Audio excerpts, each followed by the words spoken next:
What's going on, everybody? Welcome to the Prophecy Misfits Podcast. This is episode 386. Woo-hoo! Last day's Whiplash. And I don't know about you guys. I am feeling like my head is just getting whipped around everywhere right now with all the crazy stuff that's happening right now. So, yeah, it's just one of those things where, I don't know, it's just kind of a reminder to myself as well as a reminder to you guys. It's just, even though there's so much insanity going on around the world, there's so much crazy stuff that's happening, and we're trying our best to make sure that we can keep tabs on everything. We sometimes just need to make sure that we don't let that whiplash happen. It's easy to do. I know a lot of people talk about like evil fatigue and all that crazy stuff like that. So it's one of those things where that last day's whiplash can really be happening, especially since we're supposed to be keeping our head on a swivel. And sometimes it feels like we're making scrambled eggs up in our heads. But yeah, hopefully you guys are here relatively unwhiplashed. And hopefully everybody had a decent week. Glad to have you guys here. But yeah, this is what we do on Tuesdays and Saturdays is we get together and we watch the crazy things that are happening around the world. Again, we're to keep our head on a swivel. We're to make sure that we're keeping an eye on everything the best that we possibly can. And we use that as a warning for people. We're called to be watchmen, and we're called to share the gospel with as many people as we can, offer them that hope and salvation that we have through our Lord and Savior Jesus Christ. So if you're new here, glad to have you here. Welcome in. Thank you for being here. Yeah, last day's Whiplash. We got a lot of crazy stuff happening, and we're going to try and go through some of it. We got more lawlessness and corruption currently happening. That should be no surprise, especially since it's top down when it comes to lawlessness and corruption. Again, we tend to always just focus on what's going on the streets when it comes to these riot groups and everything like that. But we have to remember that most of the lawlessness and corruption is actually coming from the element that a lot of people tend to place their faith and hope and trust into, and that's the government. So we got, again, some more corruption stuff that we'll talk about. We also got some interesting news coming out about chemical spraying drones that were stolen. New Jersey, again, there seems to be a lot of things disappearing in New Jersey. It's interesting. But yeah, chemical spraying drones, usually those are used for agriculture. They got stolen. Interesting, because we were just talking about some chemical type stuff when it comes to pharmakia, when it comes to the psychedelics and everything. Yeah, pretty interesting. So we'll talk about that as well. Let's see what else we got going on.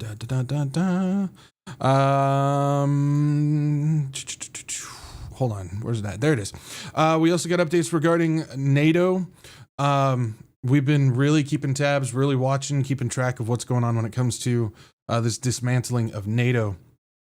And interesting email, whether it was purposely leaked or not, has come out mentioning some stuff regarding NATO, and in particular, suspending Spain from NATO, which is fascinating because one of the countries that I said keep an eye on because they're starting to become a thumb in the side of some things is Spain. And sure enough, coming out of the Pentagon, an email is talking about trying to suspend Spain from NATO. So that's pretty interesting. That also contains some interesting talks regarding the Falkland Islands, and Argentina is getting involved with that publicly again, which is also, if you know the connection there, we understand that Javier Milei is a paid puppet. He's Trump's boy. He was raised up in the globalist WEF organization. He was trained to do what he's doing, and he has connections to people like Miriam Adelson and everything. And now they're talking about the Falkland Islands. Pretty interesting how all this stuff that we talk about that's all connected and everything all seems to be coming the way. Let's see. We also got some more stuff regarding some autonomous military robots connected to the Trump family. We'll talk about that. Gambling and prediction markets. And how they're basically manipulating the news and the information and our reality.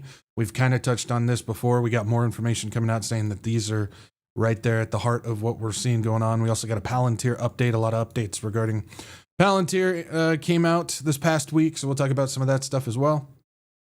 And then, I don't know if you guys saw this, but there's an accident, quote unquote, accident in Mexico regarding U.S. personnel that were connected to the CIA working on a cartel situation. We got updates regarding that. A lot of conflicting information. No surprise there that it's all conflicting. And then we got some updates regarding what's going on with the UFO, NASA, Jet Propulsion Lab scientist disappearance and stuff like that. Very just curious, and things aren't adding up with that. So we'll kind of go over that, and I'll give you my perspective on that. So so plenty of things to talk about. So how's everybody doing? Hope everybody's doing well this evening. Everybody's had a good week and everything like that. So all right, let's go ahead and get into some housekeeping, shall we? Housekeeping? No, thank you. Sleeping. Housekeeping? All right, so for housekeeping, usual spiel, if you guys can, like, share, subscribe, get this out to as many people as you can. It's not about views, not about butts and seats, but it is about getting the warning out to people and getting people to Jesus. If you guys can do me a solid and like, share, subscribe, I would certainly appreciate it. Again, we are trying our best to try and get the information out to as many people as we can. There's a lot of people out there looking for what's really going on. They're trying to figure out what is happening in this world, because it's definitely going downhill pretty quick. And we're trying to get that information out to those people and offer them the same hope and salvation that we have through Jesus Christ by sharing the gospel with them, getting them to Jesus, and liking, sharing, and subscribing does help. It does help reach those people. So if you guys would be so kind and be inclined to like, share, subscribe, certainly appreciate it. We're going to move on from that terrible joke. But yeah, and then you guys can follow along on Rumble and Telegram as well if you are interested. If you have those platforms, Rumble's a backup platform, live streaming platform in case we get kicked off YouTube. We'll be on there. And then Telegram post updates, announcements, other little things that I can't necessarily put in video format, I throw up on there as well. So feel free to follow along on those platforms if you have those. If not, don't worry. Just make sure you guys bookmark the WretchedWatchmen.com website. That's your one-stop shop to stay up to date on everything happening with the Wretched Watchmen world of things. You'll find the latest podcasts and live streams, the announcement page, the free book to download, and all that jazz is there. So above all, just make sure that you guys bookmark the website so you're always up to date and you have access to everything that we do. So good stuff there. And then last but not least, if you guys like to support this channel, what I got going on, I got donation links down below, CashApp, Venmo, and GiveSendGo. This channel is not monetized. I don't make anything from ads, views, or anything like that. It runs solely off of your guys' generous donations. So again, you guys are the ones that make this run. You guys are the ones that make this work. It's as simple as that. We don't do the memberships and the paywalls and stuff like that. The gospel's free. The ministry is free. Everything is free because that's what it's supposed to be. And we're able to do that because of your guys' support. And so thank you for, again, your donations and your prayers and just everything. You guys are awesome. You guys make this run, and I'm truly grateful. So thank you for that. Yeah. And other announcement as well. There's going to be no show on Tuesday. I'm taking Tuesday off. So if you show up here, there's not going to be anything happening. I'm going to give my brain a rest. Yeah, so there's going to be no show on Tuesday unless something ridiculous happens that I absolutely need to report on. Other than that, there's not going to be a show. So yeah, we'll be back after that. But yeah, I need a break. So no show on Tuesday. So if you show up, you'll be just kind of sitting there by yourself. There's not going to be anything going on. Anyways. All right. And that is that when it comes to housekeeping. All right. Since it is Saturday, we're going to go ahead. It is Saturday, right? Yes. Yes, it is. So we're going to go ahead and get into our wretched weather report.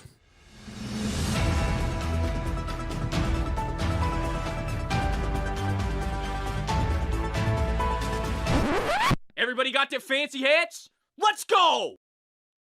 All right. So the Wretched Weather Report, what we do is we keep track of the trends of what's going on when it comes to weather and natural events, things like volcanoes and earthquakes and storms and tornadoes and hurricanes and all that type of stuff. As we know, these natural events are parts of the birth pains that are going to increase in size and frequency as we get closer and into the day of the Lord. And so we just keep track of what's going on. I don't claim to be an expert or anything like that. I think it's just worth just keeping an eye on them, though, and seeing what's going on. And it also gives us the ability to pray for people all around the world who are dealing with weather-related tragedies and stuff like that. So these things occur, and sometimes they cause a lot of damage. And as we know, the Lord works through these traumatic events pretty well. And a lot of people come to him through them. So this grants us the ability to see what's going on, as well as pray for others. And so this past week, as far as earthquakes, 5.5 magnitude and up, we got ourselves a 6.1 in Hihofotonga. The big one of the week was a 7.4 in Tanohata, Japan, 5.6 in Miyako, Japan, and then there's a 5.5 in Lifau, East Timor, 5.7 in the Ballini Islands, a 5.6 in Tanohata, Japan. That's one of those aftershocks after the 7.4. And then there's a 5.8 in Kautsunari, Greece. We don't usually see Greece popping up on this list very often. So pretty interesting there. Yeah.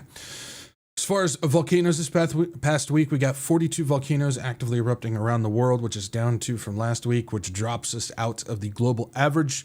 And we got ourselves 6 in North America, 5 in South America, 1 in Europe, 2 in Antarctica, 3 in Africa, which is down 1 from last week, 17 in Asia, and then 8 in Oceania, which is also down 1 from last week. So that's where we're sitting as far as volcanoes on that one. I know there's been some pretty interesting weather-related events.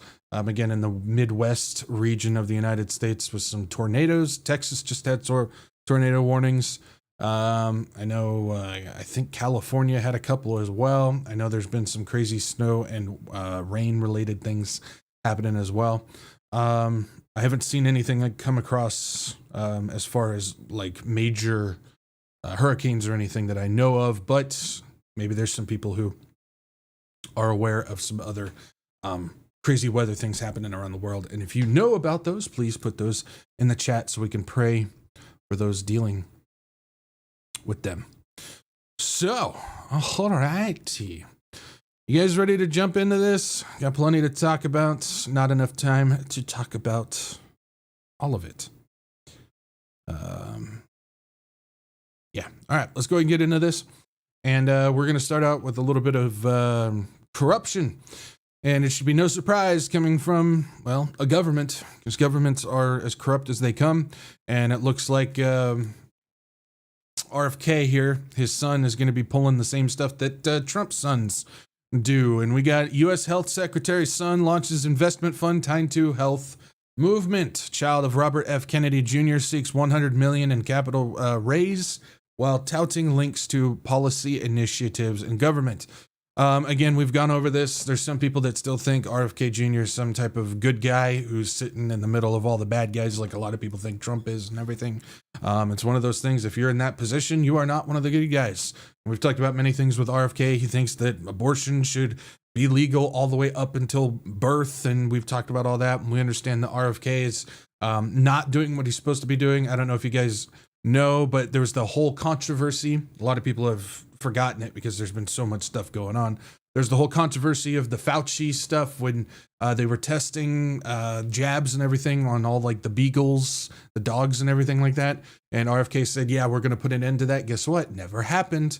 Those programs that he said he was going to get rid of have come back. They're funding all that stuff when it comes to the beagle situation. And he's one of those people, again, that he's connected to and promoting the whole psychedelic research that Trump just signed in with the executive order. We went over that on Friday. And so he's just as corrupt as all the rest of them. So yeah, this idea that there's a good guy in there is just not true. This is the son of U.S. Health Secretary Robert F. Kennedy Jr. is launching a fund to invest in healthcare companies, touting his ties to his father's Make America Healthy Again movement. and backing groups that could benefit from it. William Finbar Finn Kennedy is looking to raise $100 million for the fund Victoria Ventures, targeting early-stage growth companies involved in healthcare, AI, consumer health, and other health technologies. The fund has already reached about $70 million in commitments, and Kennedy's foray into healthcare investing marks the latest example of how cozy the relationship between the Trump administration and close associates who have sought to capitalize on it. Sons of President Donald Trump and Commerce Secretary Howard Lutnick have invested in cryptocurrency businesses as Trump has promoted alternative currencies. Donald Trump has joined the board of 1789 Capital, a fund founded by pro-Trump donors in 2023, and at least 4 of 1789's portfolio companies have won contracts from the Trump administration. 1789 has also invested big in government contractors such as Endural and Elon Musk's SpaceX. Going back to Finn Kennedy, says he was an investor with 8VC, an Austin-based fund founded by Palantir founder Joe Lonsdale. And we've talked about how Joe Lonsdale is all connected to this, even though he's not with Palantir anymore. Palantir, of course, was founded by Alex Karp, Peter Thiel, and Joe Lonsdale. And there's a fourth guy. He's kind of forgotten about. He kind of disappeared. But yeah, so that's what's going on with that. He's connected to 8VC with Joe Lonsdale, and we know Joe Lonsdale is still connected heavily to the Trump administration, still heavily connected to a lot of the Silicon Valley stuff that's getting contracted with the Trump administration. He was the one that basically foretold, quote unquote, foretold the war with Iran. He was the one that before this began, he said we need to go to war with Iran, and then sure enough, like a week later, we're at war and everything. So we understand that he's connected to that. He was also connected to all the drones that were flying around New Jersey. Remember that whole mysterious event? Ooh, yeah, we know that he was connected to that as well. It says legal experts said the investment fund does not appear to violate conflict of interest guidelines unless Secretary Kennedy was providing non-public information to his son in order to get ahead of the news of what the administration was doing. Then all of it is within the color of law. Again, we know for a fact that this is most likely going to happen because we look at what's going on with Trump's family. We look at what's going on with the business associates of Trump. They are all getting insider information, which is why they're able to get all this trading done beforehand. That's why they're able to get all these contracts. That's why they're able to prepare the right software, the right hardware, everything through all these different companies for when that time comes, because they're getting all insider information. You're going to sit there and tell me that all these people connected to the Trump family are getting insider information and contracts and everything like that because of all of that. You're going to sit there and tell me that RFK Jr.'s son, who is investing the exact same way as all those other ones are not going to get insider details and information? No, you know that's going to happen because that's just how it operates. Even if he doesn't hear it directly from his father, it'll go through a pipeline and he'll get the information, and that's how it works. So this is the situation currently happening right now. Also worth noting, one of the main things that RFK Jr. has talked about when it comes to this Make America Healthy Great Again thing has to do with wearables by humans. He says all Americans within 4 years, this was last year, I don't know if you guys remember this, but RFK Jr. said in 4 years, all Americans will be wearing health trackers, will be wearing wearables that will watch and track every bit of health information going on within everybody's bodies. That was what RFK Jr. was talking about. And so when you have somebody like his son who's investing into those exact same things, who's connected to people like Joe Lonsdale, who's connected to Palantir with all that, you understand that there is quite the pipeline to fulfill the promise that RFK Jr. is talking about when it comes to this. Also worth noting, we look at something like, I haven't talked about it, but there's the news that came out, if you guys didn't see it, about how Palantir won a contract with cattle companies in order to put on collars, trackable collars for cattle. And it's like, people don't seem to be able to put two and two together. If RFK Jr. is talking about all Americans wearing wearables that are tracking the health information within our bodies, and Palantir is putting on the same collars on cattle, put two and two together. We are the cattle. We're going to be wearing that stuff. Well, we probably won't. But you know what I mean, though. That's their plan, is they want to do that. And it's interesting because the same people that claim that they're not a part of the globalists, that they're taking down the globalists and they're draining the swamp and all this and that, are trying to institute the exact same thing that Klaus Schwab was talking about 10 years ago when it comes to putting wearables on people before they implant people with all this stuff. And sure enough, they're working on the exact same stuff that was going on back then. So again, for the people who still think that Trump and his administration are not for the globalists, why, again, for the 1,000th time, are they continuing to implement the exact same agenda that Klaus Schwab was talking about 10 years ago? The same agenda that you criticized then, you're for now because it's Trump. See how it works? That's called Operation Trust. The Bolsheviks created that one. They did a mighty fine job, and you're falling for it again. Interesting how that works. So many people say, yes, for those who don't know history, they're doomed to repeat it, are the exact same people who are doomed because they're repeating that history. Fascinating. So, all right. Let's go ahead and move on to this, which is also disconcerting to say the least. Chemical spraying drones reported stolen in New Jersey as experts warn of nightmare scenario. It says an alarm has erupted after 15 powerful agricultural spray drones were stolen in a suspected coordinated heist in New Jersey last month. A report from the high side claimed that FBI is investigating the theft amid fears that the machines could be used to disperse dangerous materials. Agricultural drones are built for precision and designed to disperse large amounts of liquid over targeted areas using programmed GPS routes. He added that the agricultural drones are capable of treating wide areas in a matter of minutes using pre-programmed GPS routes, a feature designed for efficient farming, but one that could be dangerous if misused. This is interesting because on Friday's Wretched Recap, I know, Proton, what's the deal with New Jersey? All this stuff's happening in New Jersey. It's crazy. But just on Friday's Wretched Recap, we were talking about how Trump signed the executive order to fast track research when it comes to psychedelics.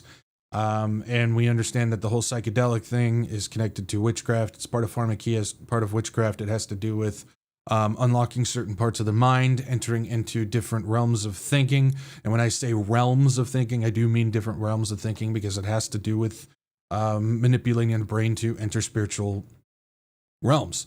It has to do with that. It's a lot of people that use psychedelics talk about how they are able to see spiritual beings. They are able to astral travel through these things. They're able to unlock certain divinity within themselves and everything, which we know that we don't have divinity in us. But that's how it goes. That's what these things are. It's pharmakeia. That's why Deuteronomy specifically says don't participate in these things because it's an abomination to God. And so it's interesting how I talked about on that how there's a possibility that maybe they start using these psychedelics in the public sphere on a mass way of doing it. And I talked about how there's a 2021 report from the Rockefeller Foundation where they're talking about one of the things that they were planning for their quote unquote 2035 pandemic. Yeah, that was the paper. It has to do with they want to develop 3D printing patches that will be delivered via drones in order for people to take their jabs.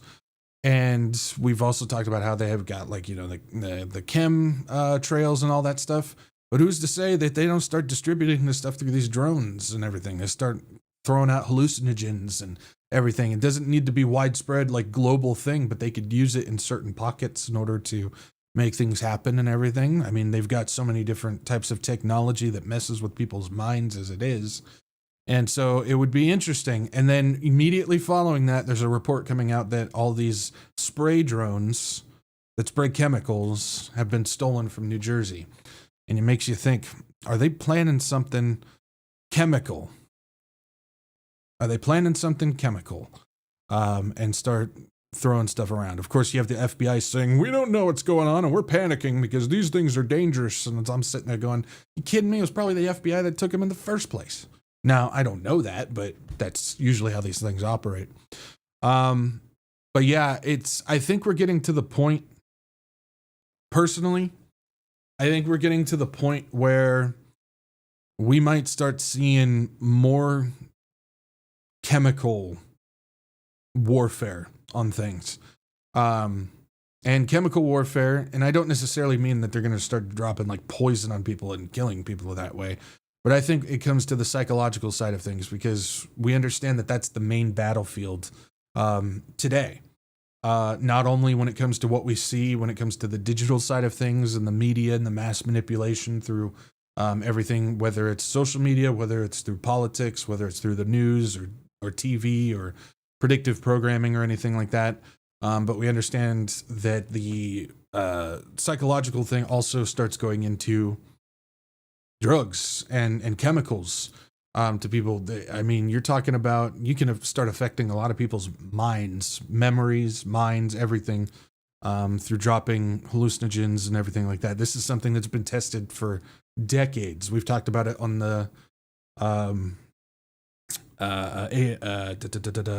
Psy-War series. We talked about it there when CIA was using things like LSD and everything like that in order to manipulate people. I mean, you look at some of the people, Manson family and stuff like that.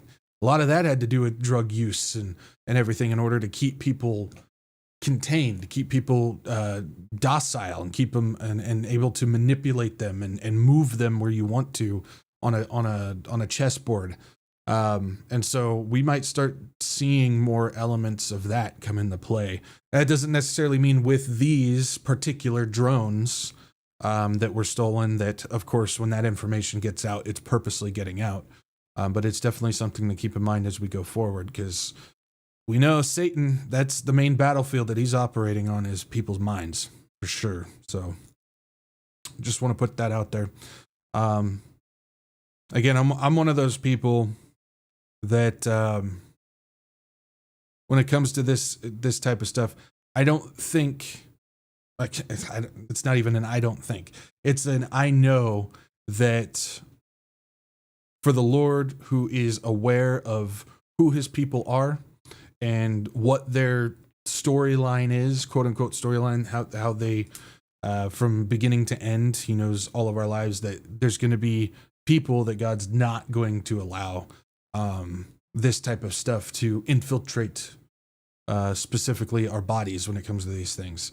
But again, for those who God knows ahead of time aren't ever going to accept the gift of salvation, it appears that they may have, that Satan may have access to those people. So that's something to keep in mind when it comes to this. So I think they're going to start experimenting a little bit more when it comes to the mental side, the psychological side of chemicals going forward. I think to a certain extent they're doing it already, but I think they're going to increase on that side of things. I'll just say that. All right. Franklin says, I thought I trusted Don Jr. I don't know where you got that one from. There ain't nothing to trust from any of those people at all in any way. Because the moment you turn around, they're going to stick 500 knives in your back. So, okay. All right, sticking with more corruption and catching people in a lie. You guys remember the Trump Gold Card, where basically people can buy their citizenship in the United States? Well, the Trump Gold Card visa, starting at $1 million, granted to just one person so far. Says White House says, but it's actually Howard Lutnick who says it, who was caught in a lie. It says President Donald Trump's Gold Card visa, where a foreigner can shell out at least $1 million to legally live and work in the United States, has been approved for one person, says Commerce Secretary Howard Lutnick Thursday, appearing to fall a bit short of an earlier claim. If you guys don't remember, this was back in March 27th of 2025. And Lutnick said that he has already sold 1,000 of President Donald Trump's Trump cards in 1 week. So a year ago, Lutnick said they sold 1,000 Trump cards in just the first week. However, here we are in April of 2026, And it's only one. But again, we're supposed to be trusting of whatever they tell us. We're supposed to trust the words that are coming out of their mouth. And from my understanding, I can't confirm it, but there's a lot of places that seem to say that the one person who who bought one of these gold cards actually isn't even a foreigner at all. It's what's her face? The pop star that all of a sudden has turned full Trump supporter, and she just spoke at the thing. Nicki Minaj. Apparently, she's the one that's been approved for it and spent $1 million on a Trump card. After it launched in December, Lutnick said that the government has sold $1.3 billion worth in just several days, as Trump stood by holding a gilded ticket, and essentially it's the green card on steroids. It says, though one person has been approved, there are hundreds in the queue that they are going through, said Lutnick, appearing pleased with the program's results at the Congressional Committee hearing Thursday. But can we believe anything that he says regarding that? Because a year ago, he said that they sold 1,000 of them, but now he's saying that they only sold one, but there's a mass queue of people that they're all going through and vetting. Yeah, I'm not believing that, dude. I'm not believing any words that come out of your mouth in regards to this, just like I don't believe any words that come out of this dude's mouth, Mr. Cheeto, who fell asleep at his desk, which is interesting because we talk about Sleepy Joe. I think it's time we start talking about Sleepy Dawn. It's fascinating. But yeah, no, this is what I'm talking about when it comes to the lies. We've talked about this, and I just got to make sure I reiterate, just in case there's one person that is stumbled into this show who still supports Trump and still believes everything that's coming out of his mouth. Everything that is coming out of this administration, the administration that claims to be the administration of transparency, every single thing that has come out of any of their mouths has been a lie. Everything. Pete Hegseth, nothing but lies. Stephen Miller, nothing but lies. Marco Rubio, nothing but lies. Howard Lutnick, nothing but lies. Trump is lying. Vance is lying. Carolyn Leavitt is lying. Every single one is lying about everything. And we're getting all this information shoveled at us where we can provide a ton of receipts that's showing that they're lying, but yet we're getting told by these people that support them no matter what, simply because they're Republicans and not Democrats, that don't trust the receipts, don't trust the evidence. We need to go off of whatever they're telling us. Just like we need to go off of the thing. We actually sent those people around the moon, the Artemis crew. Right, sure. And again, I'm Barbara Walters. I don't believe that for a minute. We need to not trust these people. We live in a world of deception. And the very same people, specifically in the church, that week in and week out from their Sunday pulpit tell you to don't be deceived. The Bible says don't be deceived. We're living in these last days where deception is running rampant, are the exact same people that are hobnobbing with the politicians that are lying straight to your face. Now, can you trust them? I don't. I don't at all. Trust me, I got a pretty good memory of some of these hobnobbing pastors out there that have connections to politicians and people and high-ranking officials, people like Jack Hibbs and his connection to what's his face, Mike Johnson, people like Jan Markell connected to people like Michelle Bachmann. Yeah, people like Tom Hughes that's over there hobnobbing with Trump Jr. Yeah. He posted a picture of that on his social media. It's like, can I trust these people? Is they're smiling and wheeling and dealing and hobnobbing with all these politicians that are lying straight to your face that can't tell the truth? That their moral compass is so jacked up they can't find their way back to the parking lot? I don't think so. I don't think so.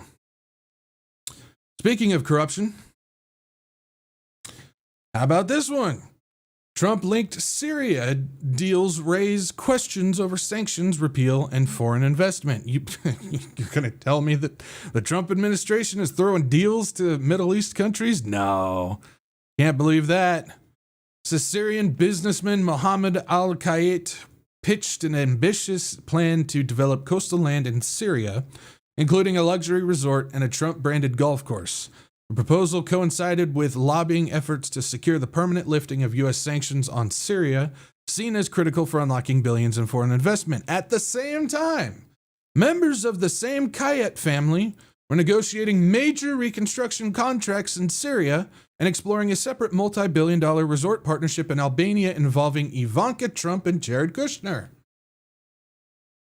U.S. lawmakers ultimately approved legislation to permanently lift sanctions in late 2025.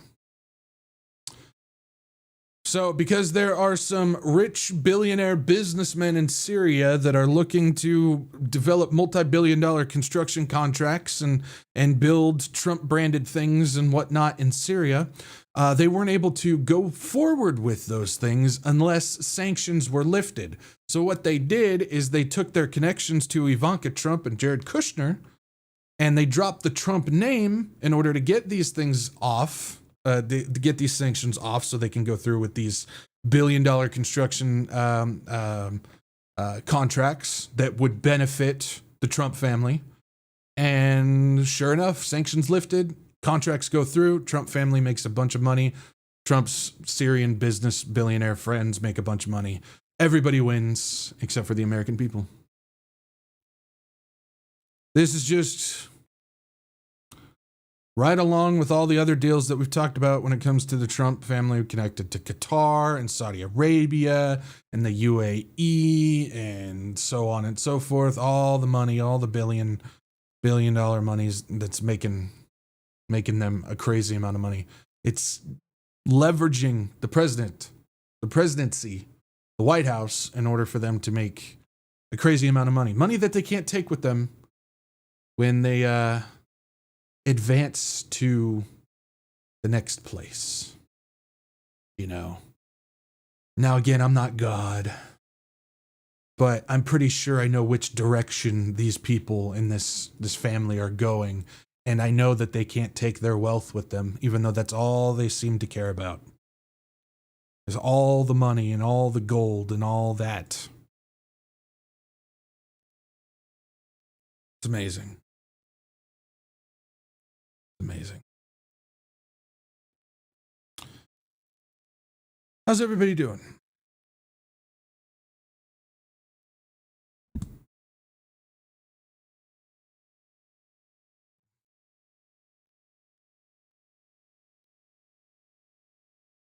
Yeah.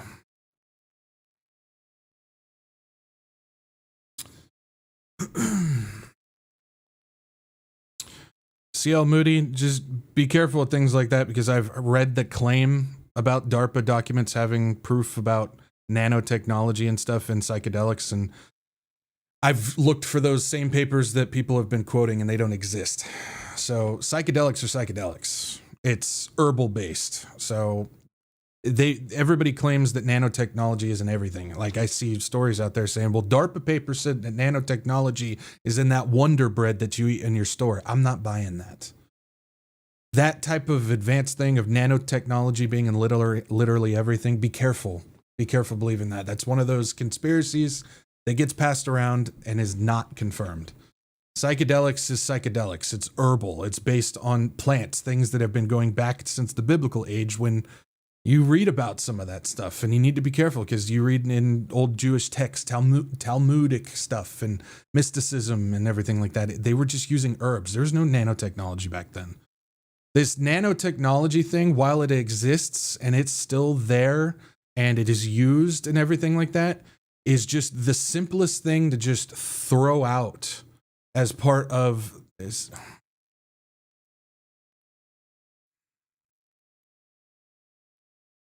Please stop sharing other channels in the chat. And again, I've seen the claims. I've seen people, I quoted it from this paper. I went and I looked at that paper and it doesn't exist. So it's one of those things where everybody says nanotechnology is in literally everything. I'm going to address this right now because it's one of those things where I'm getting tired of seeing it. Because I get emails all the time. Did you see that there's nanotechnology in this? Literally, somebody emailed me and said, this person claims that there's nanotechnology in the Wonder Bread. So you're going to sit there and tell me that they're so far ahead on all this stuff that they're putting literal nanobots in your bread? Seriously, does anybody actually believe that? Does anybody believe that? I mean, they said it's in everything. It's the water bottles that you have. It's in that. It's in the bread. It's in this. It's in that. According to all these people that are passing around this stuff, DARPA has papers that says nanotechnology is in literally everything. Everything that you eat, drink, breathe, there's nanotechnology. And I'm sitting there going, it's like, that is such an easy claim to put out there because you can't verify it. You can't prove it. And you're going to say that they have so much nanotechnology that it's in literally everything all around the world? This is one of those things that I've addressed over and over and over and over again. I was one of those people that I used to dive into all that rabbit hole stuff. I did. And I realized that the dangers of doing that is, yes, you can find good verifiable information, but there's so much of it that's just unverifiable that's nothing but rumors and stuff getting passed around. You need to be careful when it comes to these things because literally,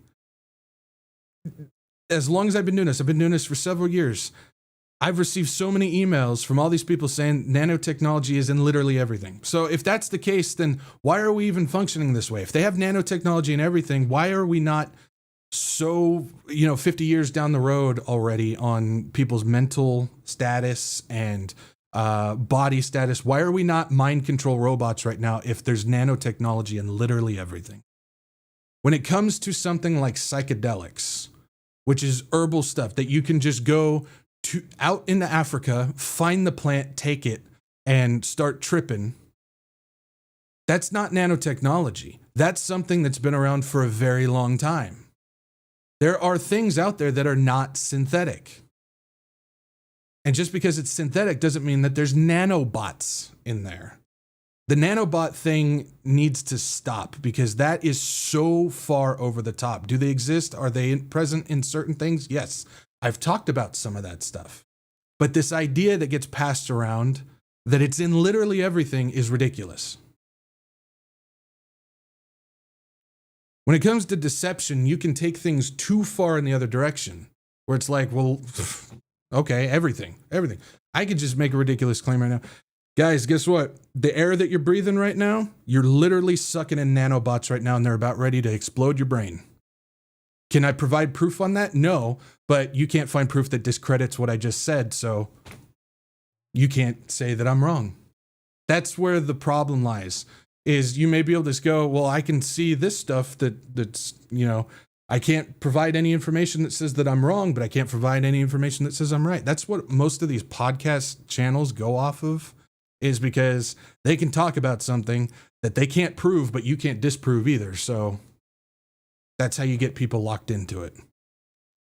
So we need to be very careful about what we believe. Like another one, I'll say this out there.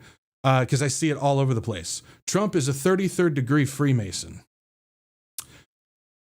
I have seen zero evidence that says that he is. And people pass around a picture of him wearing a certain garb from a college that he went to that they say is Freemason garb. When you compare it to actual Freemason garb, it's not. But they won't accept that.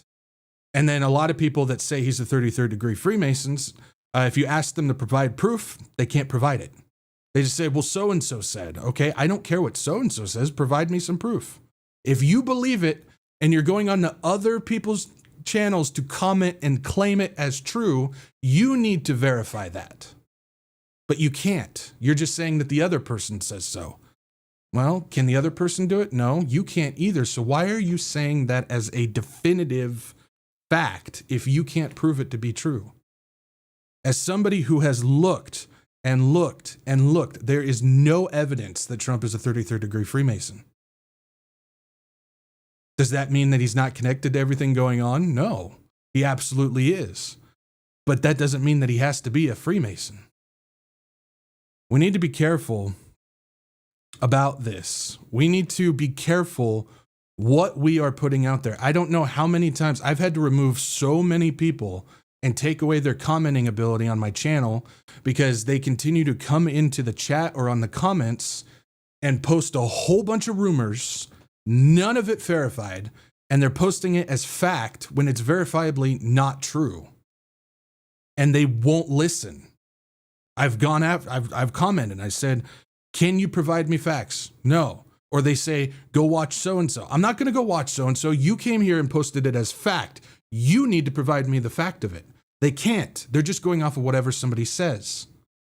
You can't do that. It's the same thing that we see in the church when it comes to scripture and whatnot. Again, there's so many things. I just talked about, I gave an example when it comes to the concept of the church teaches that the Catholic Church is the mystery religion. And I offer one question that nobody can answer because it completely debunks that idea, but nobody cares. Nobody has looked into it for themselves. They simply just take what somebody else says as fact, and then they repeat it as fact, even though they can't back it up. That's why I'm always one of those people where it's like, be careful that you don't plant a flag on something that you don't know is true. There's so much stuff that I present. I say, I've got some stuff that says this might be true, but I can't verify it. So just keep it in mind going forward, and we can kind of see if it becomes true or not. This is why we need to be so careful that we don't just take what other people are saying and throw it out there as fact. And then if somebody comes at you and says, can you provide me with the evidence of this that you claim to be true? You need to be the one that needs to cough up the information that says that it's true, but most can't. Why? Because they heard it from somebody else or read it on some other social media post, and they take it, run with it, start blasting it out everywhere that they possibly can, and they've done no research on it. It's dangerous. It's very, very dangerous. That's one of the things that I'm a big stickler about on here is when people come into the chat, don't just start throwing rumors around. I heard this. Okay, have you looked into it? No, I heard this. Then why are you throwing it in here? Because there's going to be 5 other people that are going to read that, not realize that it's a rumor, think it's true, and then they're going to start spreading it on their social media. And then they're going to have a whole bunch of people that are going to take that and start spreading it on their social media. And now all of a sudden, we got something that's an unverified rumor, most likely not true, spreading like wildfire all across social media, which is exactly what they want, which is exactly what's part of the disinformation that we see going on today. That's why we can't trust anything. That's why I got rid of social media, because I can't stand it, because that's all it is people just reposting stuff that's unverified. Nobody wants to look it up. Nobody wants to actually do any research or, leg lifting on anything. And I see it all over when it comes to secular stuff, when it comes to the Bible and stuff like that. That's why it's like I just stand here with a whole bunch of different views on things that are non-traditional teachings, because I've read the Bible. I've asked the question that debunks all those teachings, things that people can't trust. There's a highly acclaimed pastor that I asked a question regarding the 4 horsemen of the apocalypse. This was like a year ago. And I said, who are the other 3 horsemen if the Antichrist is the rider on the white horse? It says, everybody teaches, including that pastor, teaches definitively that the rider on the white horse is the Antichrist. Okay, if that's a physical person on the white horse and is the Antichrist, who are the other 3 people? And he's seriously sent me an email back and says, I don't know. Then why are you teaching it as definitive fact if you don't know?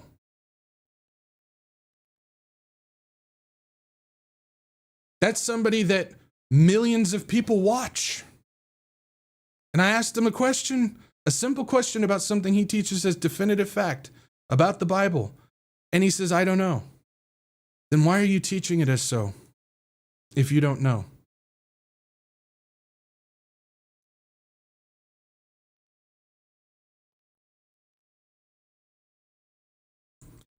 It's okay not to know. It's okay not to have all the information. And if you believe something, but if somebody comes to you with something that pokes holes in it, don't get defensive and stick to your guns and plant your flag in something that clearly has holes in it. Take it into consideration. And when you're one of those people that's jumping around to all these different channels, all these different podcasts, I got people who watch. I used to be one of those people, not saying that, but I know there's a lot of people that watch here that go and watch 50 other channels, all these other ones that I know have woohoo out there ideas. I know for a fact. Are you just taking what they're saying, taking what I'm saying at face value and just rolling with it?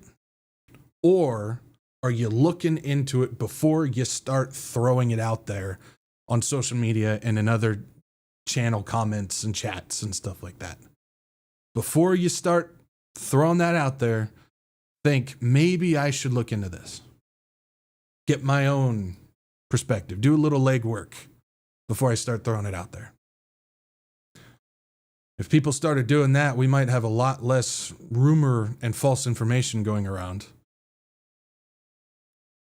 And we might actually have, again, a little bit more room to breathe when it comes to the information that we're talking about. That's my little spiel on all of that. So when it comes to this idea that nanotechnology is in literally everything, I don't buy it. I don't buy that for a second. Sorry. And I'm not going to just take what some person on some podcast says about that. I'm going to go and look into it. That's why whenever I receive emails from people that says, hey, can you check out this podcast? Can you listen to what these, I get about 10 to 15 every week of people saying, you got to check this out. It's like a 45-minute to an hour and a half podcast. I don't have time for that.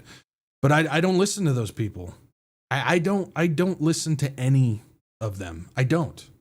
Somebody asked me about, what do you think of this thing about Tucker Carlson? I don't listen to Tucker Carlson. He's a distraction. He's there to distract you. Half of the prophecy community does nothing but dedicate every single podcast they do about debunking Tucker Carlson. While the world goes on and tumbles down this stuff, you are distracted by what Tucker Carlson says. Who cares? I got other more important things to look at. I don't care what he has to say. I don't care what all these other people. Did you hear what Joe Rogan said? I don't care what Joe Rogan says. Who cares? Let's go and take a look at this other stuff that nobody's talking about. Let's do that. That's my perspective on it. Anyways, moving on. Let's actually take a look at some of this stuff. We got this. This is eyebrow raising. Justice Department announces it's readopting the firing squad as a means of execution. Department of Justice also plans to streamline internal processes to expedite death penalty cases and reduce lengthy appeal. This is this raises eyebrows because I'm sitting there going, okay, we understand that this administration right now is setting up a whole host of things in order to set up a brand new domestic terrorist list that's connected to, if you don't go along with the fascist agenda that we're implementing, that we're going to put you on that list. And at the same time, they're now starting to readopt firing squad executions and expedited death penalty sentences. This should be raising some eyebrows for sure. It says the Department of Justice on Friday directed the Bureau of Prisons to expand death penalty protocols to include pentobarbital injections and firing squads as part of a broader action to strengthen the federal death penalty. Among the actions taken after readopting the lethal injection protocol utilized during the first Trump administration, expanding the protocol to include additional manners of execution such as the firing squad, and streamlining internal processes to expedite death penalty cases. In addition to recommending the new methods of execution, the DOJ is also directing the Bureau of Prisons to look into expanding the federal death row and constructing additional execution facilities. So this just isn't a case of we're bringing this back. No, we're expediting the ability to execute people on death row, and we're going to construct additional facilities for execution. That is where the eyebrow really went up. for me, because I'm sitting there going, if it only takes a moment to execute somebody. You're saying that we don't have enough facilities already to handle what's going on? It seems to me that they're planning for future executions. They're planning for future mass executions. Firing squad is multiple people at a time. Execution facilities. How many do you need? You're saying one facility with 50 rooms isn't enough? 5 facilities with 50 rooms each isn't enough? How many do we need? We're already building giant warehouses for people. Now we're building execution facilities. It seems to me that this doesn't have anything to do with the current people sitting on death row in the prison system right now. This seems to me that they're preparing and building for the future when it comes to mass executing of people who are currently being placed on domestic terrorist lists simply because they do not agree with the standards being set by the administration. That is where the concern starts coming in. Extra facilities. That's concerning. That leads us into what's going on when it comes to NATO. Now, we've been watching the NATO situation, the EU situation, the splitting of the whole Western system that I believe needs to happen. And I believe will take down Europe and allow Rome 2.0 to be rebuilt in Old Testament locations. In the Old Testament location, again, we got to remember that when it comes to the Roman Empire, there's the Eastern leg as well as the Western. Most people just automatically put it in the Western because that's where Europe is.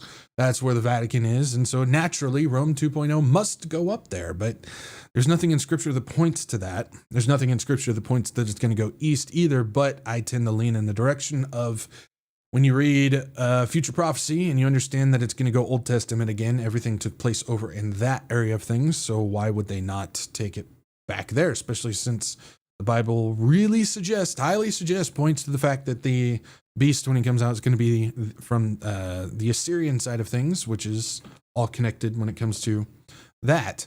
And so we've been watching the dismantling of Europe and the EU, the weakening of them. And one of the things has to do with getting rid of NATO. And we've also been talking about Spain. So now that we know that Hungary is going through a weird transition with Viktor Orban being out, who was one of the main puppets for Trump and Putin, I say keep an eye on Spain, because Spain is becoming a thorn in the side of many people, both in Europe and in the United States, specifically going against the United States on many decisions, but also going against Europe by teaming up with China. And so there just happens to be this email, whether it was purposely leaked or not, we don't necessarily know. The Pentagon is floating the idea of suspending Spain, particularly Spain. Interesting. From NATO. That's why I said watch Spain. Something's funky about with Spain, and sure enough. And then also talking about the Falkland Islands, and we'll get to that as well. It says an internal Pentagon email outlines options for the United States to punish NATO allies it believes failed to support U.S. operations in the war with Iran, including suspending Spain from the alliance and reviewing the U.S. position on Britain's claim to the Falkland Islands. So first of all, we have a situation where the United States started a war and then complained that NATO did not come and help them with the war that they started. So we have that, which is basically just a child crying on a playground because he didn't get his way. But then on top of that, now we have a thing going directly against Spain in particular, saying that they want to suspend them from NATO, which is not possible for that to actually happen. We'll get into that in just a second. But then the United States in that email is also talking about how the Falkland Islands, who is under the administration of the UK, United Kingdom, they're saying that the United States is not exactly in favor of that, which means, are they planning on taking the Falkland Islands like they are with Greenland and so on and so forth? We don't necessarily know. It says the policy options are detailed in a note prepared by Eldridge Colby, the Pentagon's top policy advisor, who expressed frustration at some allies' perceived reluctance or refusal to grant the United States access, basing and overflight rights, known as ABO, for the Iran war. One option in the email envisions suspending difficult countries from support or prestigious positions at NATO. Difficult, specifically mentioning Spain. Says he also declared he is considering withdrawing from the alliance, says Trump. And wouldn't you, if you were me, Trump asked Reuters in an April 1st interview in response to a question about whether the U.S. pulling out of NATO was a possibility. But the email does not suggest that the United States will do so. It also does not propose closing bases in Europe. The official declined to say whether the option includes widely expected U.S. drawdown of some forces from Europe, however. It says, asked whether it's possible to suspend a NATO ally, a NATO official said that NATO's founding treaty does not foresee any provision for suspension of NATO membership. Which kind of, again, brings up some interesting questions, specifically in terms of the United States, who's kind of the de facto leader of NATO, as well as Turkey, who is a significant support system for trade and security for Europe. And we understand that Turkey's allegiance lies elsewhere. And the United States appears to be a part of the agenda of dismantling NATO and bringing down Europe, and allowing Russia to do what they're going to do in the future, which we understand they play a part in future events as well. So pretty interesting that two key people are like the main supporters of what Europe currently is, and both of them are looking to bail, which means two of the largest support pillars for Europe are looking to get out. And this is pretty interesting to pay attention to, especially since we are kind of expecting the downfall of Europe to begin at any moment. I mean, it's already technically begun, but you guys know what I mean. It says they have expressed frustration with Spain, where the socialist leadership said it would not allow its bases or airspace to be used in an attack on Iran. The United States has two important military bases in Spain, Naval Station Rota and Moran Air Base. The option to suspend Spain from the alliance would have a limited effect on U.S. military operations, but a significant symbolic impact, the email argues. The official does not disclose how the U.S. Might pursue suspending Spain from the alliance. It says, we do not work off emails. We work off of official documents and government positions. In the case of the United States, Spanish Prime Minister Sanchez said, when asked about the report ahead of a meeting of European Union leaders in Cyprus to discuss topics including NATO's Mutual Assistance Clause. Prime Minister Sanchez, we've gone over a few things with him. He's very connected to Xi in China. He's one that's saying that if Europe wants to succeed, we must back away from the United States. He's one of the leaders that's trying to get Europe to disconnect from the United States. And he's also an advocate for aligning with China in regards to trade and military industrial complex spending and everything like that, because that's another key element that we've mentioned before that's worth keeping tabs on as well when it comes to Europe is they have all these contracts with the United States military industrial complex to buy weapons and armaments and everything like that.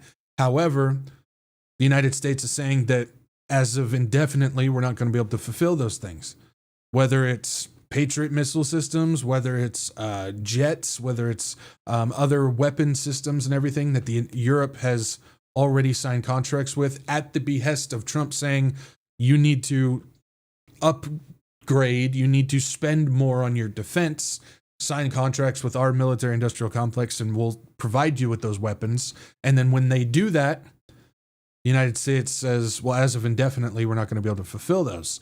So what does Spain do? They connect with Xi and they connect with China and say, if we're going to support ourselves, we must back away from the United States, who's obviously against us now, which we talked about months ago. The national security policy said that, the United States national security policy. And then Spain is saying we need to start buying weapons from China.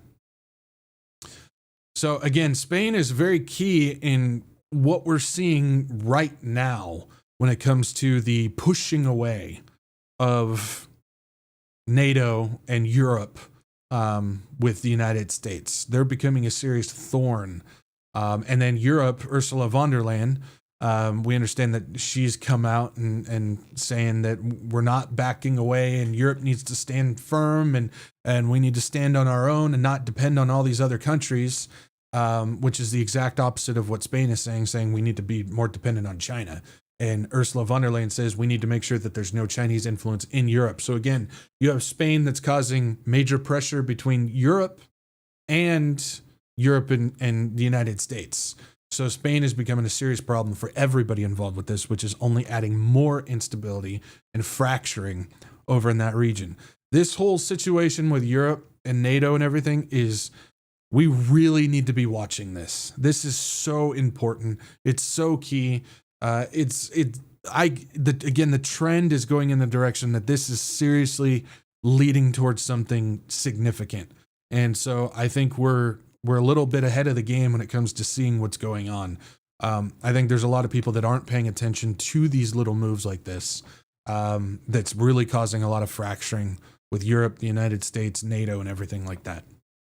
Now with the Falkland Islands, it says the memo also includes an option to consider reassessing U.S. diplomatic support for long-standing European imperial possessions, such as the Falkland Islands near Argentina.